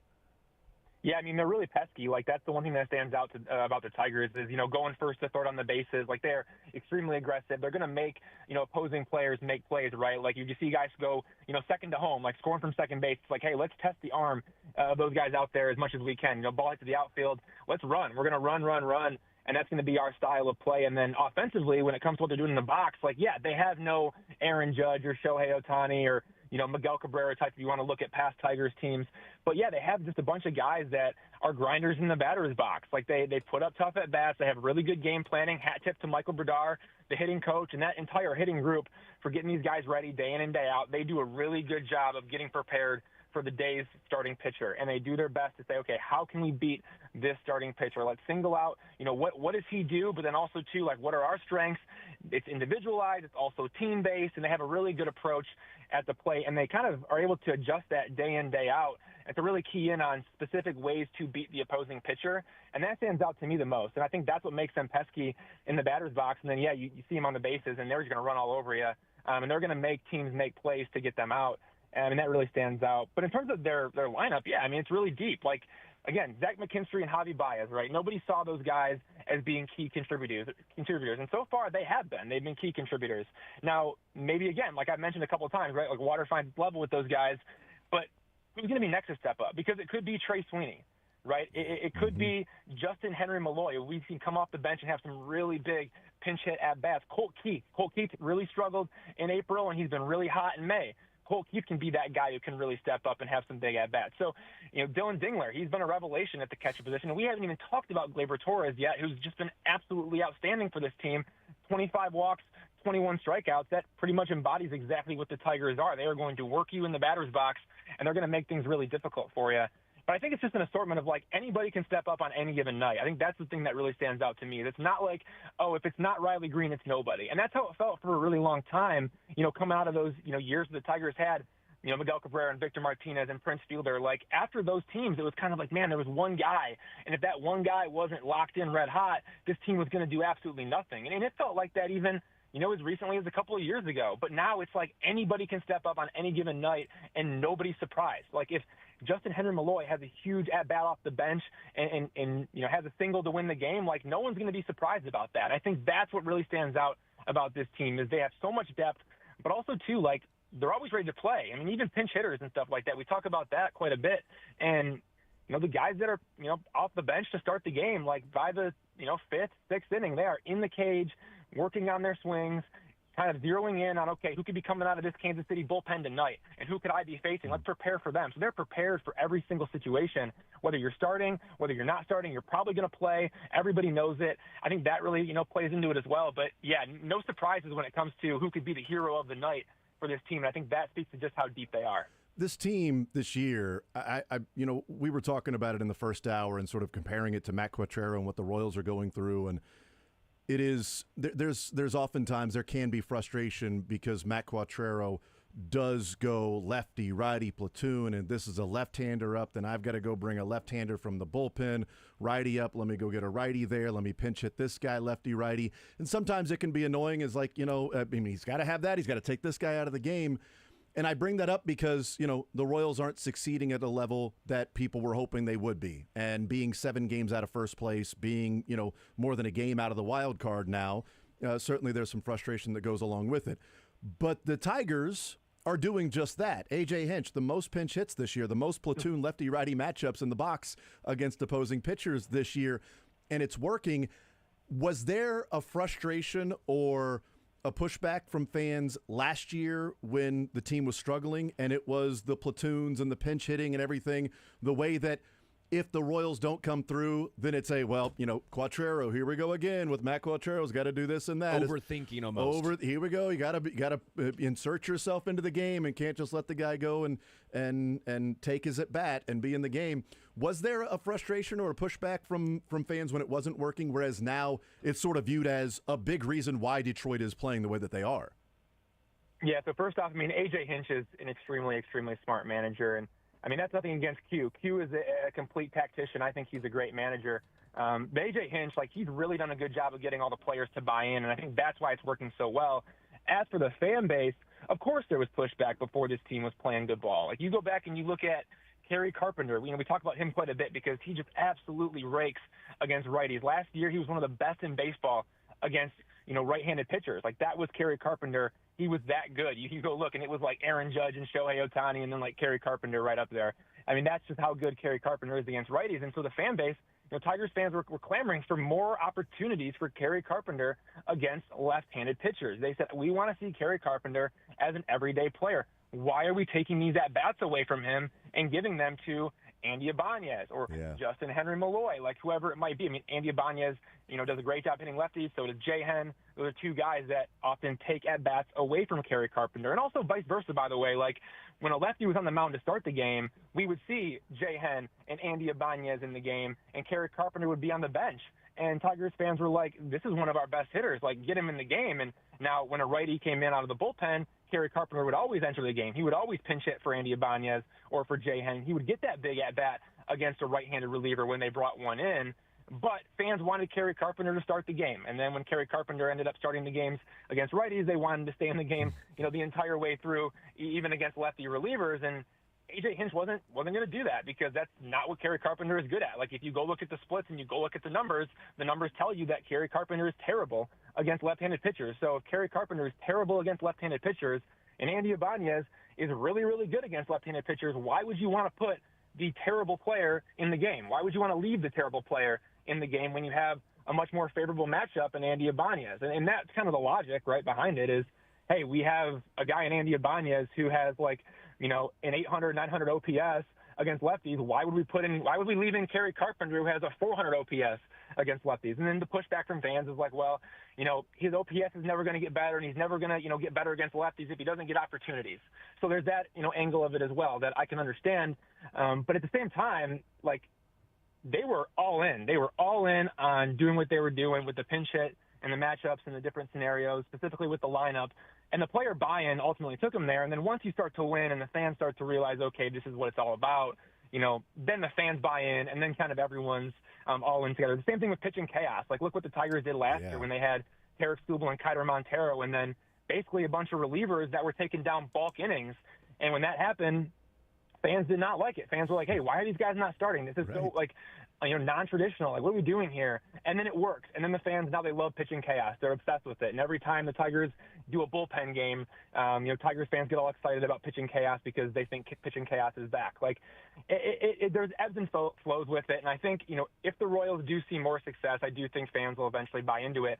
But it is hard to do that when you're not seeing the win total that you'd like to see, in that standings. When you look at the standings every morning and you just don't see the Royals in a spot where you'd want them to be, I understand 30-27 is a good spot. When you're looking up at the Tigers at 37-20, it doesn't feel good. So I think the more and more success the Royals get with what they're doing, I think fans will buy in. It takes time, and ultimately it takes success on the field. We've talked about here, Evan Petzold from the Detroit Free Press is our guest covering the Detroit Tigers. Big 3-game set this weekend. Big Slick tonight, the softball game before with Sudeikis and Paul Rudd and Heidi Gardner and Eric Stonestreet and Rob Riggle will be out there. Keenan Thompson, first time he'll be there this year at the softball game, so that'll be a lot of fun. So hopefully there'll be a fun crowd there tonight, Evan, and maybe get to watch the softball game before the game gets going with all of those guys. I'm not sure if Mahomes is going to participate this year. He did a couple of years ago. They're in town with OTAs yesterday wrapping up. They'll be there tomorrow. Travis Kelce and Mahomes had been confirmed for tomorrow. For tomorrow's big event, okay, but maybe not the softball game today. That's a complete and total aside, Evan. You mentioned the pitching chaos. We've talked about around here with Noah Cameron pitching the way that he has, that when Cole Reagans comes back, well, does Noah Cameron go back to AAA? And the guy's got, a 1 ERA. Does Lorenzen go to the bullpen? But Detroit's been working with the 6-man rotation What's been the reasoning behind that for the Tigers and using getting guys 5 days off as opposed to having Skubal or Mize or Flaherty or Olsen pitching more often throughout the season? What's been the positive from that six-man rotation as we sort of discuss it around here of whether or not the Royals should go to a six-man rotation, keep Noah Cameron and Michael Lorenzen in that when Reagans comes back? Yeah, I mean, the Tigers have been pretty much operating in a five-man rotation for the most part. I mean, with Tarek Skubal, Jack Flaherty, Jackson Jobe, Reese Olson, Casey Mize, and then Kiter Montero has been their sixth starter who's come up from AAA a bunch, whether it's injuries or doubleheaders. So that's why maybe you see six different starting pitchers in there. But the Tigers have been operating with five starting pitchers. What they did last year, though, was really fascinating. Going to that pitching chaos where they had Tarek Skubal and Kiter Montero as their two, healthy, available starting pitchers. And, those two guys pitched like normal starting pitchers. And then in other cases, on the other, 3 days, it was essentially a pitching chaos is what they called it, where you had Tyler Holton, reliever, would open the game, and he would pitch the first inning or two to really, get the best matchup possible. And then it would be Brant Herter who would take down the bulk of the innings. And we saw it, too, with, whether maybe it was a Bo Brisky. Bo Brisky out of the bullpen, he would start a game, and he'd pitch an inning or two, and then he would turn it over to a bulk reliever who was actually a starter from AAA who came up, like a Ty Madden who, you take down 4 or 5 innings and then you hand it back off to the bullpen. And a lot of people thought the Tigers would do that again. The reason the Tigers haven't done that is because, one, I mean, they have so many starting pitchers that are, capable of taking down a bunch of innings, right? I mean, you have Tarek Skubal, you have Jack Flaherty, you have Reese Olson, you have Casey Mize. Like, those guys are bona fide starting pitchers. And you got Jackson Jobe, a young pitcher as well, who's coming into his own, and they want to, develop him as a starter. So for that reason in particular, you want those guys starting. But pitching chaos, like the other reason why they kind of went away from it was because, you use Tyler Holton in the first and second innings. You don't get him in the eighth and ninth inning then. You can't, pitch him in the first and second inning and then bring him back out for the eighth and ninth. Same thing for a guy like Will Vest, who's racking up saves for them. Like, if Will Vest pitches the first inning, he can't pitch the ninth inning, right? Once that bullpen door opens, it never closes, even if you do have a guy in the middle taking on the bulk innings, and you can't get those guys back that you use early on. So, whether it was Bo Brisky or Will Vest or Tyler Holton, guys that were pitching early in the game in those pitching chaos games last season, the Tigers really value them in the late innings, and that's why they decided to go to a more of a traditional rotation this year. But they can still use that, that pitching chaos. We've seen them do it before this season where, if there's a day where they have a random off day and then it's followed up by a day where they can maybe get some guys some rest and they can go to one of those pitching chaos games, they're going to do it. And they're going to keep opposing teams, on their toes, because you really never know what to expect with the Tigers when they roll out one of those bullpen games and they're able to go to different arms. So it's really fascinating what they've done. And in terms of the Royals, it's never a bad thing to have too much pitching. But you're right. The big question is going to be how do they navigate this moving forward? The last one for you, the development for the Royals pitching over the years has been stark from where it was 5 years ago and not being able to develop anybody and arms just being drafted and failing in the minor leagues to now the development that's happened in Chris Bubich, what he's become, and Daniel Lynch in the bullpen, Noah Cameron, we mentioned him, and some other guys as well. Alec Marsh, what he did for a good portion of the season last year. The front office change over there in Detroit, how much was then a difference in pitching development? And I know at one point the Royals were very much specific, like you have to throw this particular pitch, even though it may not be great for your body function or how your arm moves. You got to throw specific pitches. And now that they've got guys throwing all different types, they've got everything molded to particular pitchers. And one thing that I've noticed that is sort of in common between these two, Evan, in a world of spin rate, max velocity, crazy stuff, Skubal clearly has that. But the highest percentage of changeups thrown is Detroit. The highest percentage of working low in the strike zone, just below the strike zone, is Detroit. And while the Royals have Reagans and the Tigers have Skubal, and there's a couple of other guys certainly with stuff, you've got guys that are a Bubich, Noah Cameron, Lugo, Waka for the Royals that are just simply out there pitching. And it's left, right, up, down. It's, adding velocity, taking velocity off. And I feel like and wonder if from Detroit's standpoint and maybe even from the Royals, if there's a zig when other bigger market, more expensive players and teams are zagging in velocity, spin rate, crazy stuff. And the Royals and some pitchers with the Tigers are, you know what, we're just going to pitch. You know, we don't have to. Yeah, Scooball's got 102.6 on his last pitch. He's got that. Okay, so we'll use that. That's fine. But that's not what we're building our 5-man rotation around. Yeah, it's a fantastic question, and that's something the Tigers have done a really good job of. You know, you mentioned kind of, zig when everyone else zags. Like, that is exactly what they've done from a pitching standpoint. It's not really just with the rotation. It's with their bullpen, too. Like, they do a really good job of suppressing BABIP, which is batting average on balls in play. They basically create their own good luck. Like, they throw a ton of sinkers and a ton of changeups at the bottom of the zone, and they're pitching to locations where they can get guys to hit ground balls. And when you hit ground balls, like, you're not going to have as high a batting average, right? Because you're hitting ground balls, and ground balls are more likely to be outs, right? Fly balls are more likely to be hits. Line drives are more likely to be hits. But if you're hitting more ground balls, you're not going to have as high of a batting average. So that's exactly what the Tigers have done from a pitching standpoint, is they've gotten their guys to throw a ton of sinkers and to throw a ton of changeups, and they are essentially, again, creating their own good luck. And it's so fascinating because it also, delves into defensive positioning and where guys are positioned exactly. And so if you combine, hey, let's use this specific pitch down in the zone to this specific, hitter, and then let's, position our defense in this specific spot. If we do all those things and we do them right, time and time and time again, opponents are not going to be able to get as many hits off against us. And that's essentially what the Tigers have done, not only with their rotation, and Tarek Skubal is kind of he's in his own category, but what they've done is they've gotten their guys to buy into that, and they're not chasing swing and miss. They're not chasing strikeouts. Like, they are chasing weak contact, and it's worked. It's worked wonders for this rotation and for this bullpen. It's exactly what they've done. And so, where a lot of teams are chasing the swing and miss, and they're chasing, the nastiest shapes, the Tigers have done a really good job of, chasing weak contact that's going to get out. So the Tigers have chased outs. I think that's the best way to put it. I think the Tigers are chasing outs where other teams maybe are chasing swing and miss. And sometimes that does come back to bite you. Like, you look at, Brendan Hanafy, for example, right now. He's in a rough stretch, but it's not because he's pitching poorly. It's just because it's been a lot of, weak contact ball and play that's found holes. And that can happen when you're not chasing swing and miss. So there is some downside to the strategy, but more often than not, when you have the strategy that the Tigers have of chasing outs by way of weak contact, you're going to get outs by weak contact. Like, that's exactly how they're pitching, and so they're pitching exactly to that, and it's working great. So it's really fascinating to see how they've gone about it, and that all starts with Scott Harris, the president of baseball operations of the Tigers. When he came in, he changed a lot of things here, and the Tigers were kind of running the Los Angeles Dodgers model from a pitching development standpoint. Scott Harris, he came from the San Francisco Giants. Before that, he spent a lot of time in Chicago with the Cubs.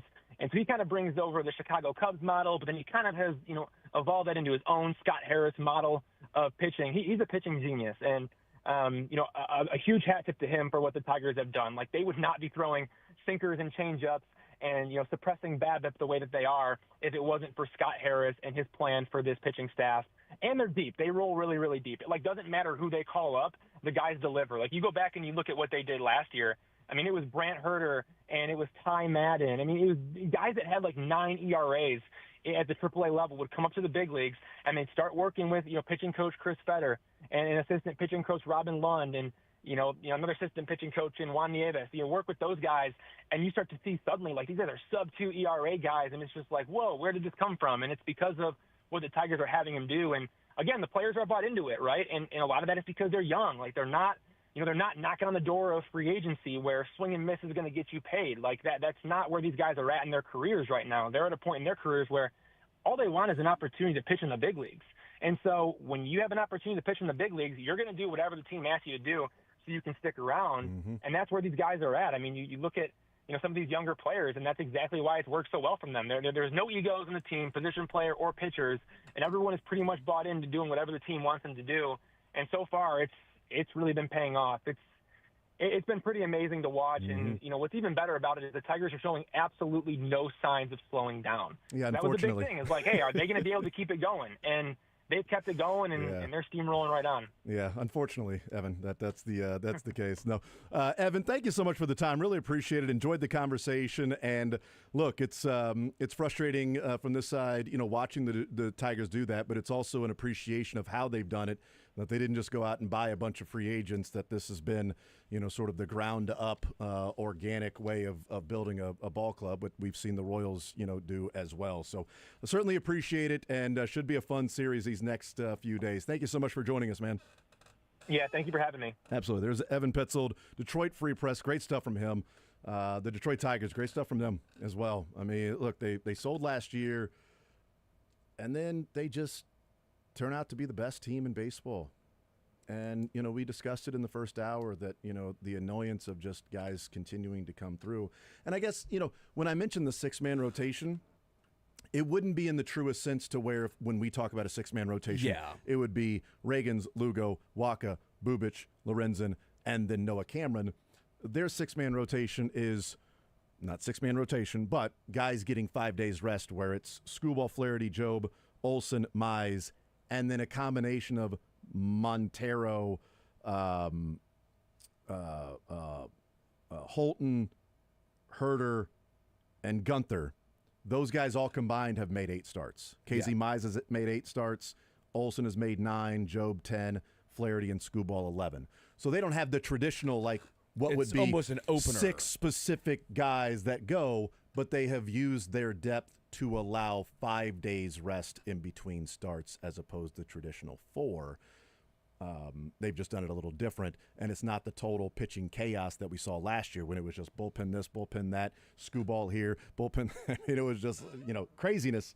And, they used it to an effective way, and they have used a lot of things to an effective way. The craziest thing I think I've seen right here, 68 2/3 innings for Tariq Skubal. He has 92 strikeouts. No, that's not it. Oh. You know how many walks he has? I do know how many walks. 7! Yeah. What? 7. He's given up as many home runs as he has walked guys. 6 home runs. Yeah. Close. Right. Oh, that's a good point. Yeah. But for a guy that's got a sub 2.5 ERA. So okay, so he has 6 quality starts. He has 7 walks this year. Yeah.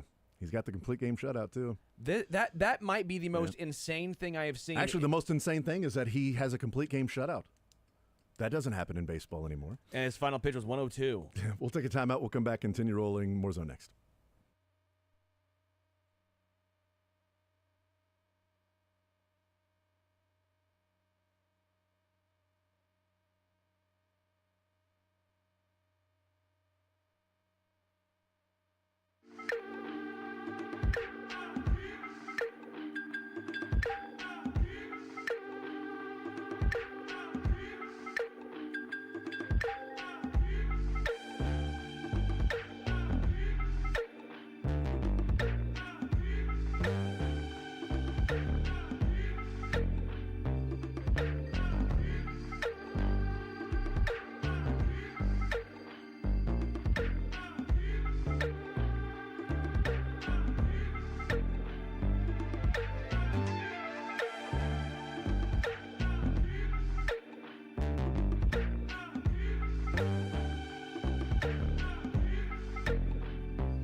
thought the Royals could be after this series.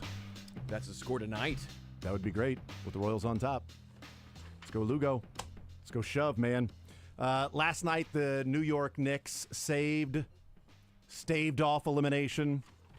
Another fantastic and exciting and down-to-the-wire NBA game. I'm joking. The Knicks taking care of the Pacers. Jalen Brunson was awesome. Halliburton, after his triple-double, decided he didn't want to play last night. That was odd. And just said, you know what if we just went through the motions and then returned to Indiana and took care of the Knicks? Just win at home. Just win at home. Just do that one, even though it sort of puts us at risk. If we were to lose that game in Indiana, then we'd have to come back to the Garden for Game 7. That's no bueno.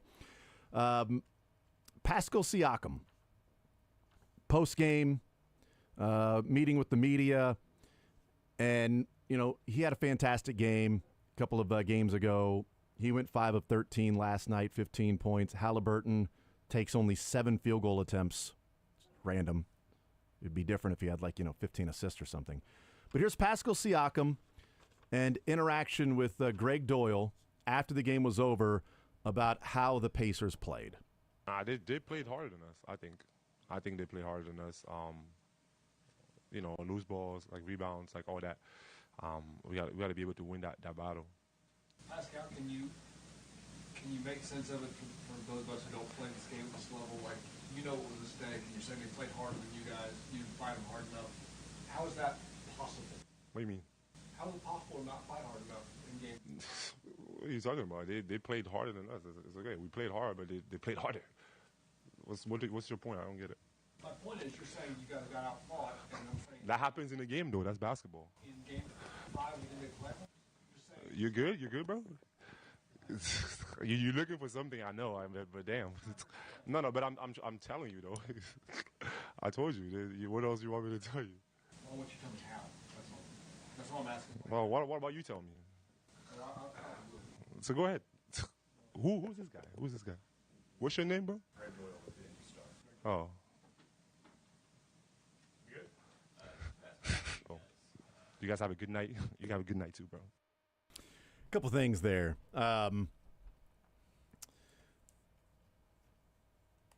Greg Joel asking the question. I'll be honest. That's the question I would wonder if I was a fan. Yes. And he said, well, they just wanted it more than us. The question I would want from a reporter would be, well, hey, so they wanted it more than you. How does that happen in a game, in the Eastern Conference Finals that happened? And then Siakam can explain it well, that happens in basketball, And it is understandable. It's not like he said we weren't working hard, or didn't want it, weren't fighting. They were just working harder than we were. That happens in basketball. That happens in sports. Not every game is going to be an equal amount of effort and work over a 7-game series for each team, especially when one is up 3-1. And there is maybe sometimes a tendency to let go of the rope a little bit. Could be the exact opposite. The Minnesota Timberwolves let go of the rope while being down 3-1 because the Thunder put it on them, and they were like, yeah, we're not going to come back in this game and then go and win 2 more games, so let's just 1, 2, 3 Cancun this thing. It was well, how? Well, no. Well, answer it. What do you – also, Siakam, you good, bro? Well, he's just asking a question. You said that they outworked you, and he's asking, how does that happen in a Game 5 of an Eastern Conference Finals? Does a team outwork you? And I think a simple enough answer would be, well, it's sports. We worked hard. We wanted it. Tonight, they wanted it more. That's why they won. Game 6, let's have a conversation after the game is over to see what happens then. It got contentious when I don't think it should have been contentious. Yeah. I was if I'm a fan, I would want to know the same thing. I'd want to know, both look bad. Honestly, I thought both looked, because Siakam, the first answer, they outworked us. It sounds bad. And so I get the follow-up. The follow-up, I think, is completely fine. Totally, there's no issue with the follow-up.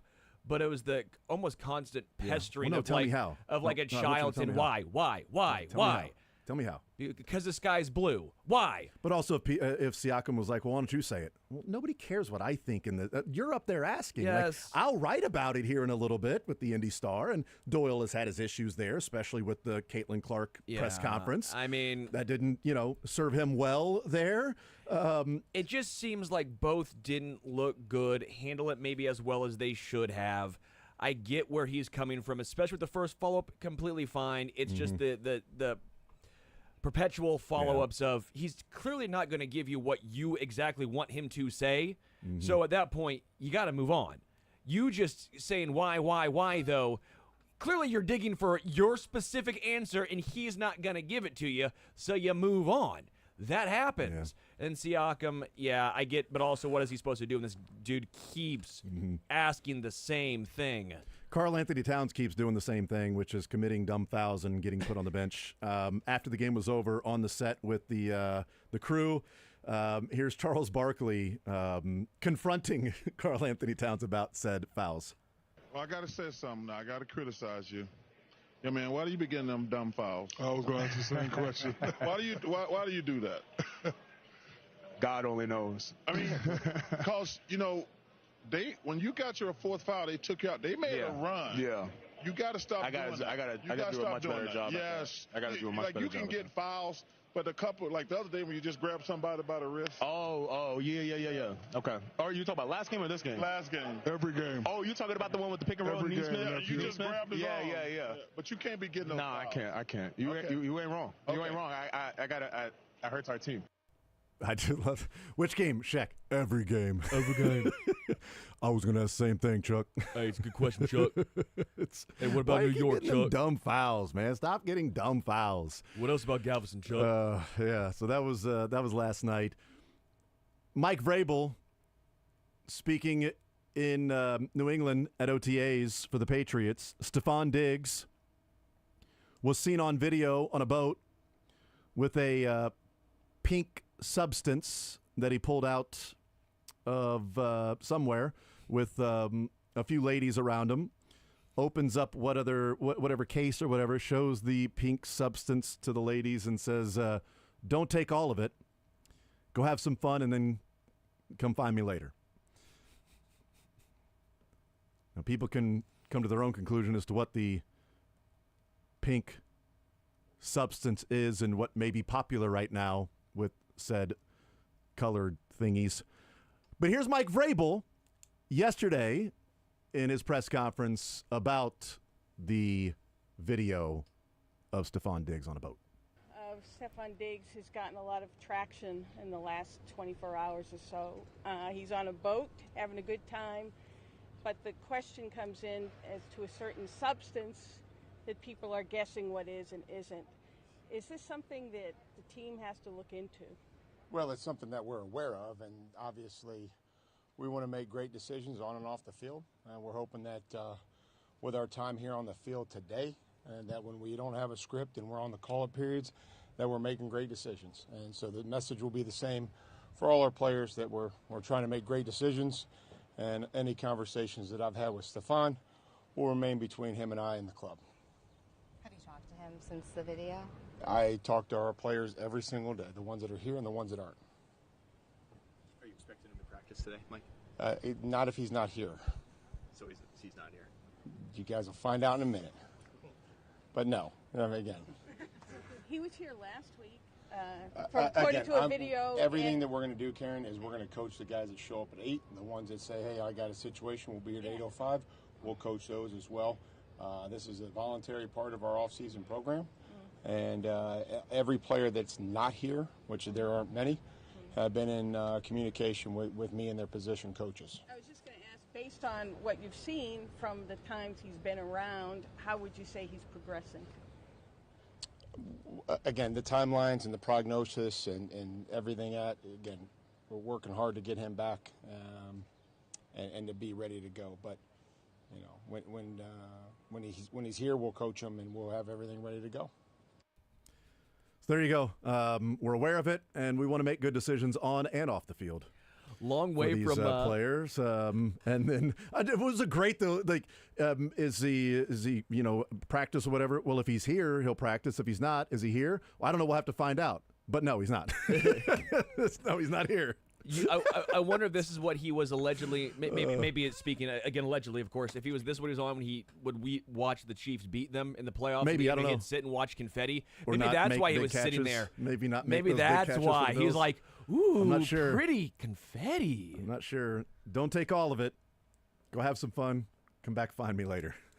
Man. Yes, Hey. we're aware of that. Don't hate the playa. By the way, it does remind you of the Minnesota Vikings video that one of the players or somebody that went around the locker room. Oh, I thought you were meaning one of the players said it. I was like, all of them said it. Right, but one of no, the it players was was the going social around media the team. social media team that was asking everybody, which player would you not want to date your sister? And everybody was like, oh, Diggs. Diggs. Go to the next guy. Which player would you not want to date your sister? Oh, and that question, which player? Oh, it's Stephon Diggs. It's somebody else. Diggs. Why? It's Diggs. It just sort of puts some more context, I guess, a little bit into that. He's Diggsing himself a hole right now. I guess, man. That's an interesting reputation if everybody in the locker room is like, who would you not want to date your sister? That guy right there. All right. Cool. I wonder what he was Stephon. Cuts next.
right, wrapping up this Friday show, the week's worth of shows. Let's get the cuts in before we are done and hand it over to Seren and the program. Take it away, Dylan. Whatever the best shape I've been in, as he texted McAfee, means, I don't know. I'm going to try to get into the best shape I've been in this offseason. Certainly at the New York event on Monday night, his face looked like what I remember Travis Kelce's sort of face looking like, and not what it looked like at times last year. So you're saying we don't have to worry about this being Salvi's last year? Mick. Oh, Mick. Oof, I get it now. I get it. Keep going. Give it to me, Sterling. No. Whoa, that's gotta Jason. Be, I bet he probably had like a hot take or something. It was. Jason. I took that way. I don't know what Dinner that is. first, pal. Wow. Okay. Well, we'll see. Did you have your pipe too? I tried the pipe. Yes. Everybody experienced in college. You never know. Everybody experiments. Yeah, but Nate also spent 20 minutes yesterday talking about rubbing his meat. Nate. I think that was like barbecue or Yeah, something. no. I don't know, I though. think I don't Could've know. been I anything. don't know. I did not hear those 20 minutes that Boddicker was listening to. Also, Boddicker listened for an entire 20 minutes about that. That was odd. Keep going. The Marvels movie, that's Superman coming out. There's something else that's good that's out, I think. I don't go often, but when I do, Really? I was like, Really? I should You don't- go. you don't I go mean, on, it's still thanks for kind of clearing fun. that up. Okay, well, I'll just sit here and be quiet then. And I was going to support your claim, but I make. Yeah, well, Kyle does we- too. Kyle yeah. laughs and Oh, urges yeah, me it's on the other side of the amazing that glass. the guy in his first year at his Good job one, boss. would laugh at your joke. Good one, boss. Good one, boss. I love Kyle has picked up where Adam left off. I will Absolutely. give him credit for that. Remember, I'm Rob Lowe with the hat. I'm a man of the shield. I'm a NFL fan, so I am just of Adam the got me belief that here. if you want to stop something, you can't legislate it out of the game. You got to stop Yeah. it. And they didn't want to legislate it out of the game when we beat them in the Super Bowl. It wasn't that big of a deal. But now that they won the Super Bowl, now we have to legislate it out of the Well, Dylan and his team banned the forward pass. That's what he wants. The Shield. Team NFL, the game. Shield. Always. Yeah, I know. And the destroyed our peonies. I mean, how dare you, Storms? What? They destroyed our peonies. Okay, that's fine. It's a flower. Sure. You got to keep them stretched out. You want to at least have all 6 of these guys stretched out and ready to go. Oh my goodness! I saw that one happening right as I heard the first. Oh no, Fellas. Yeah, well, You anyway. want to keep their arms we get stretched it. out. We get I didn't know I had to be so Yeah, maybe next time. descriptive. Keep going. Dude just crushed a Sorry, drive, Sterling. and it just gets you off because you just get so excited. We have Is to that with right? these ones. Yeah, Dylan, don't mark They're that. old. No, That's please. Too late, man. Yeah, I mean, Yeah, Dylan, please don't mark that. I one. marked that with my mind from here. That drive Sterling. was I mean, that wasn't even like Sorry, the drive. that wasn't even taken out of It context. was That was just impressive. straightforward. exciting. Good night. Go ahead. I mean, I love how he's acting like, well, we discussed them all. One of these- 16. Nobody with anything, Greg Sankey. anyone with any intelligence always said 16. Always. There's 4, there's 8, there's 16. Anything in between is just killing time till you get to one of those numbers that whittles down to 2, you stupid ass. Hopefully we got one more. Ken Harvey got hit in the back and went down like he had been hit with a bazooka. And if you remember Ken Harvey, it was a well-padded back. Yes. By the way, ball on bone, no. Just ball on. Well padded Ken Harvey back. Was not ball on bone. Well done. All right, everybody enjoy the weekend. Got the KU opening regional game versus Creighton tonight right here on Sports Radio 810 at WHB. Some NBA basketball this weekend as well. All my cuts were taken out of context. That's all I'm going to say. I'm just That glad. would be the segment.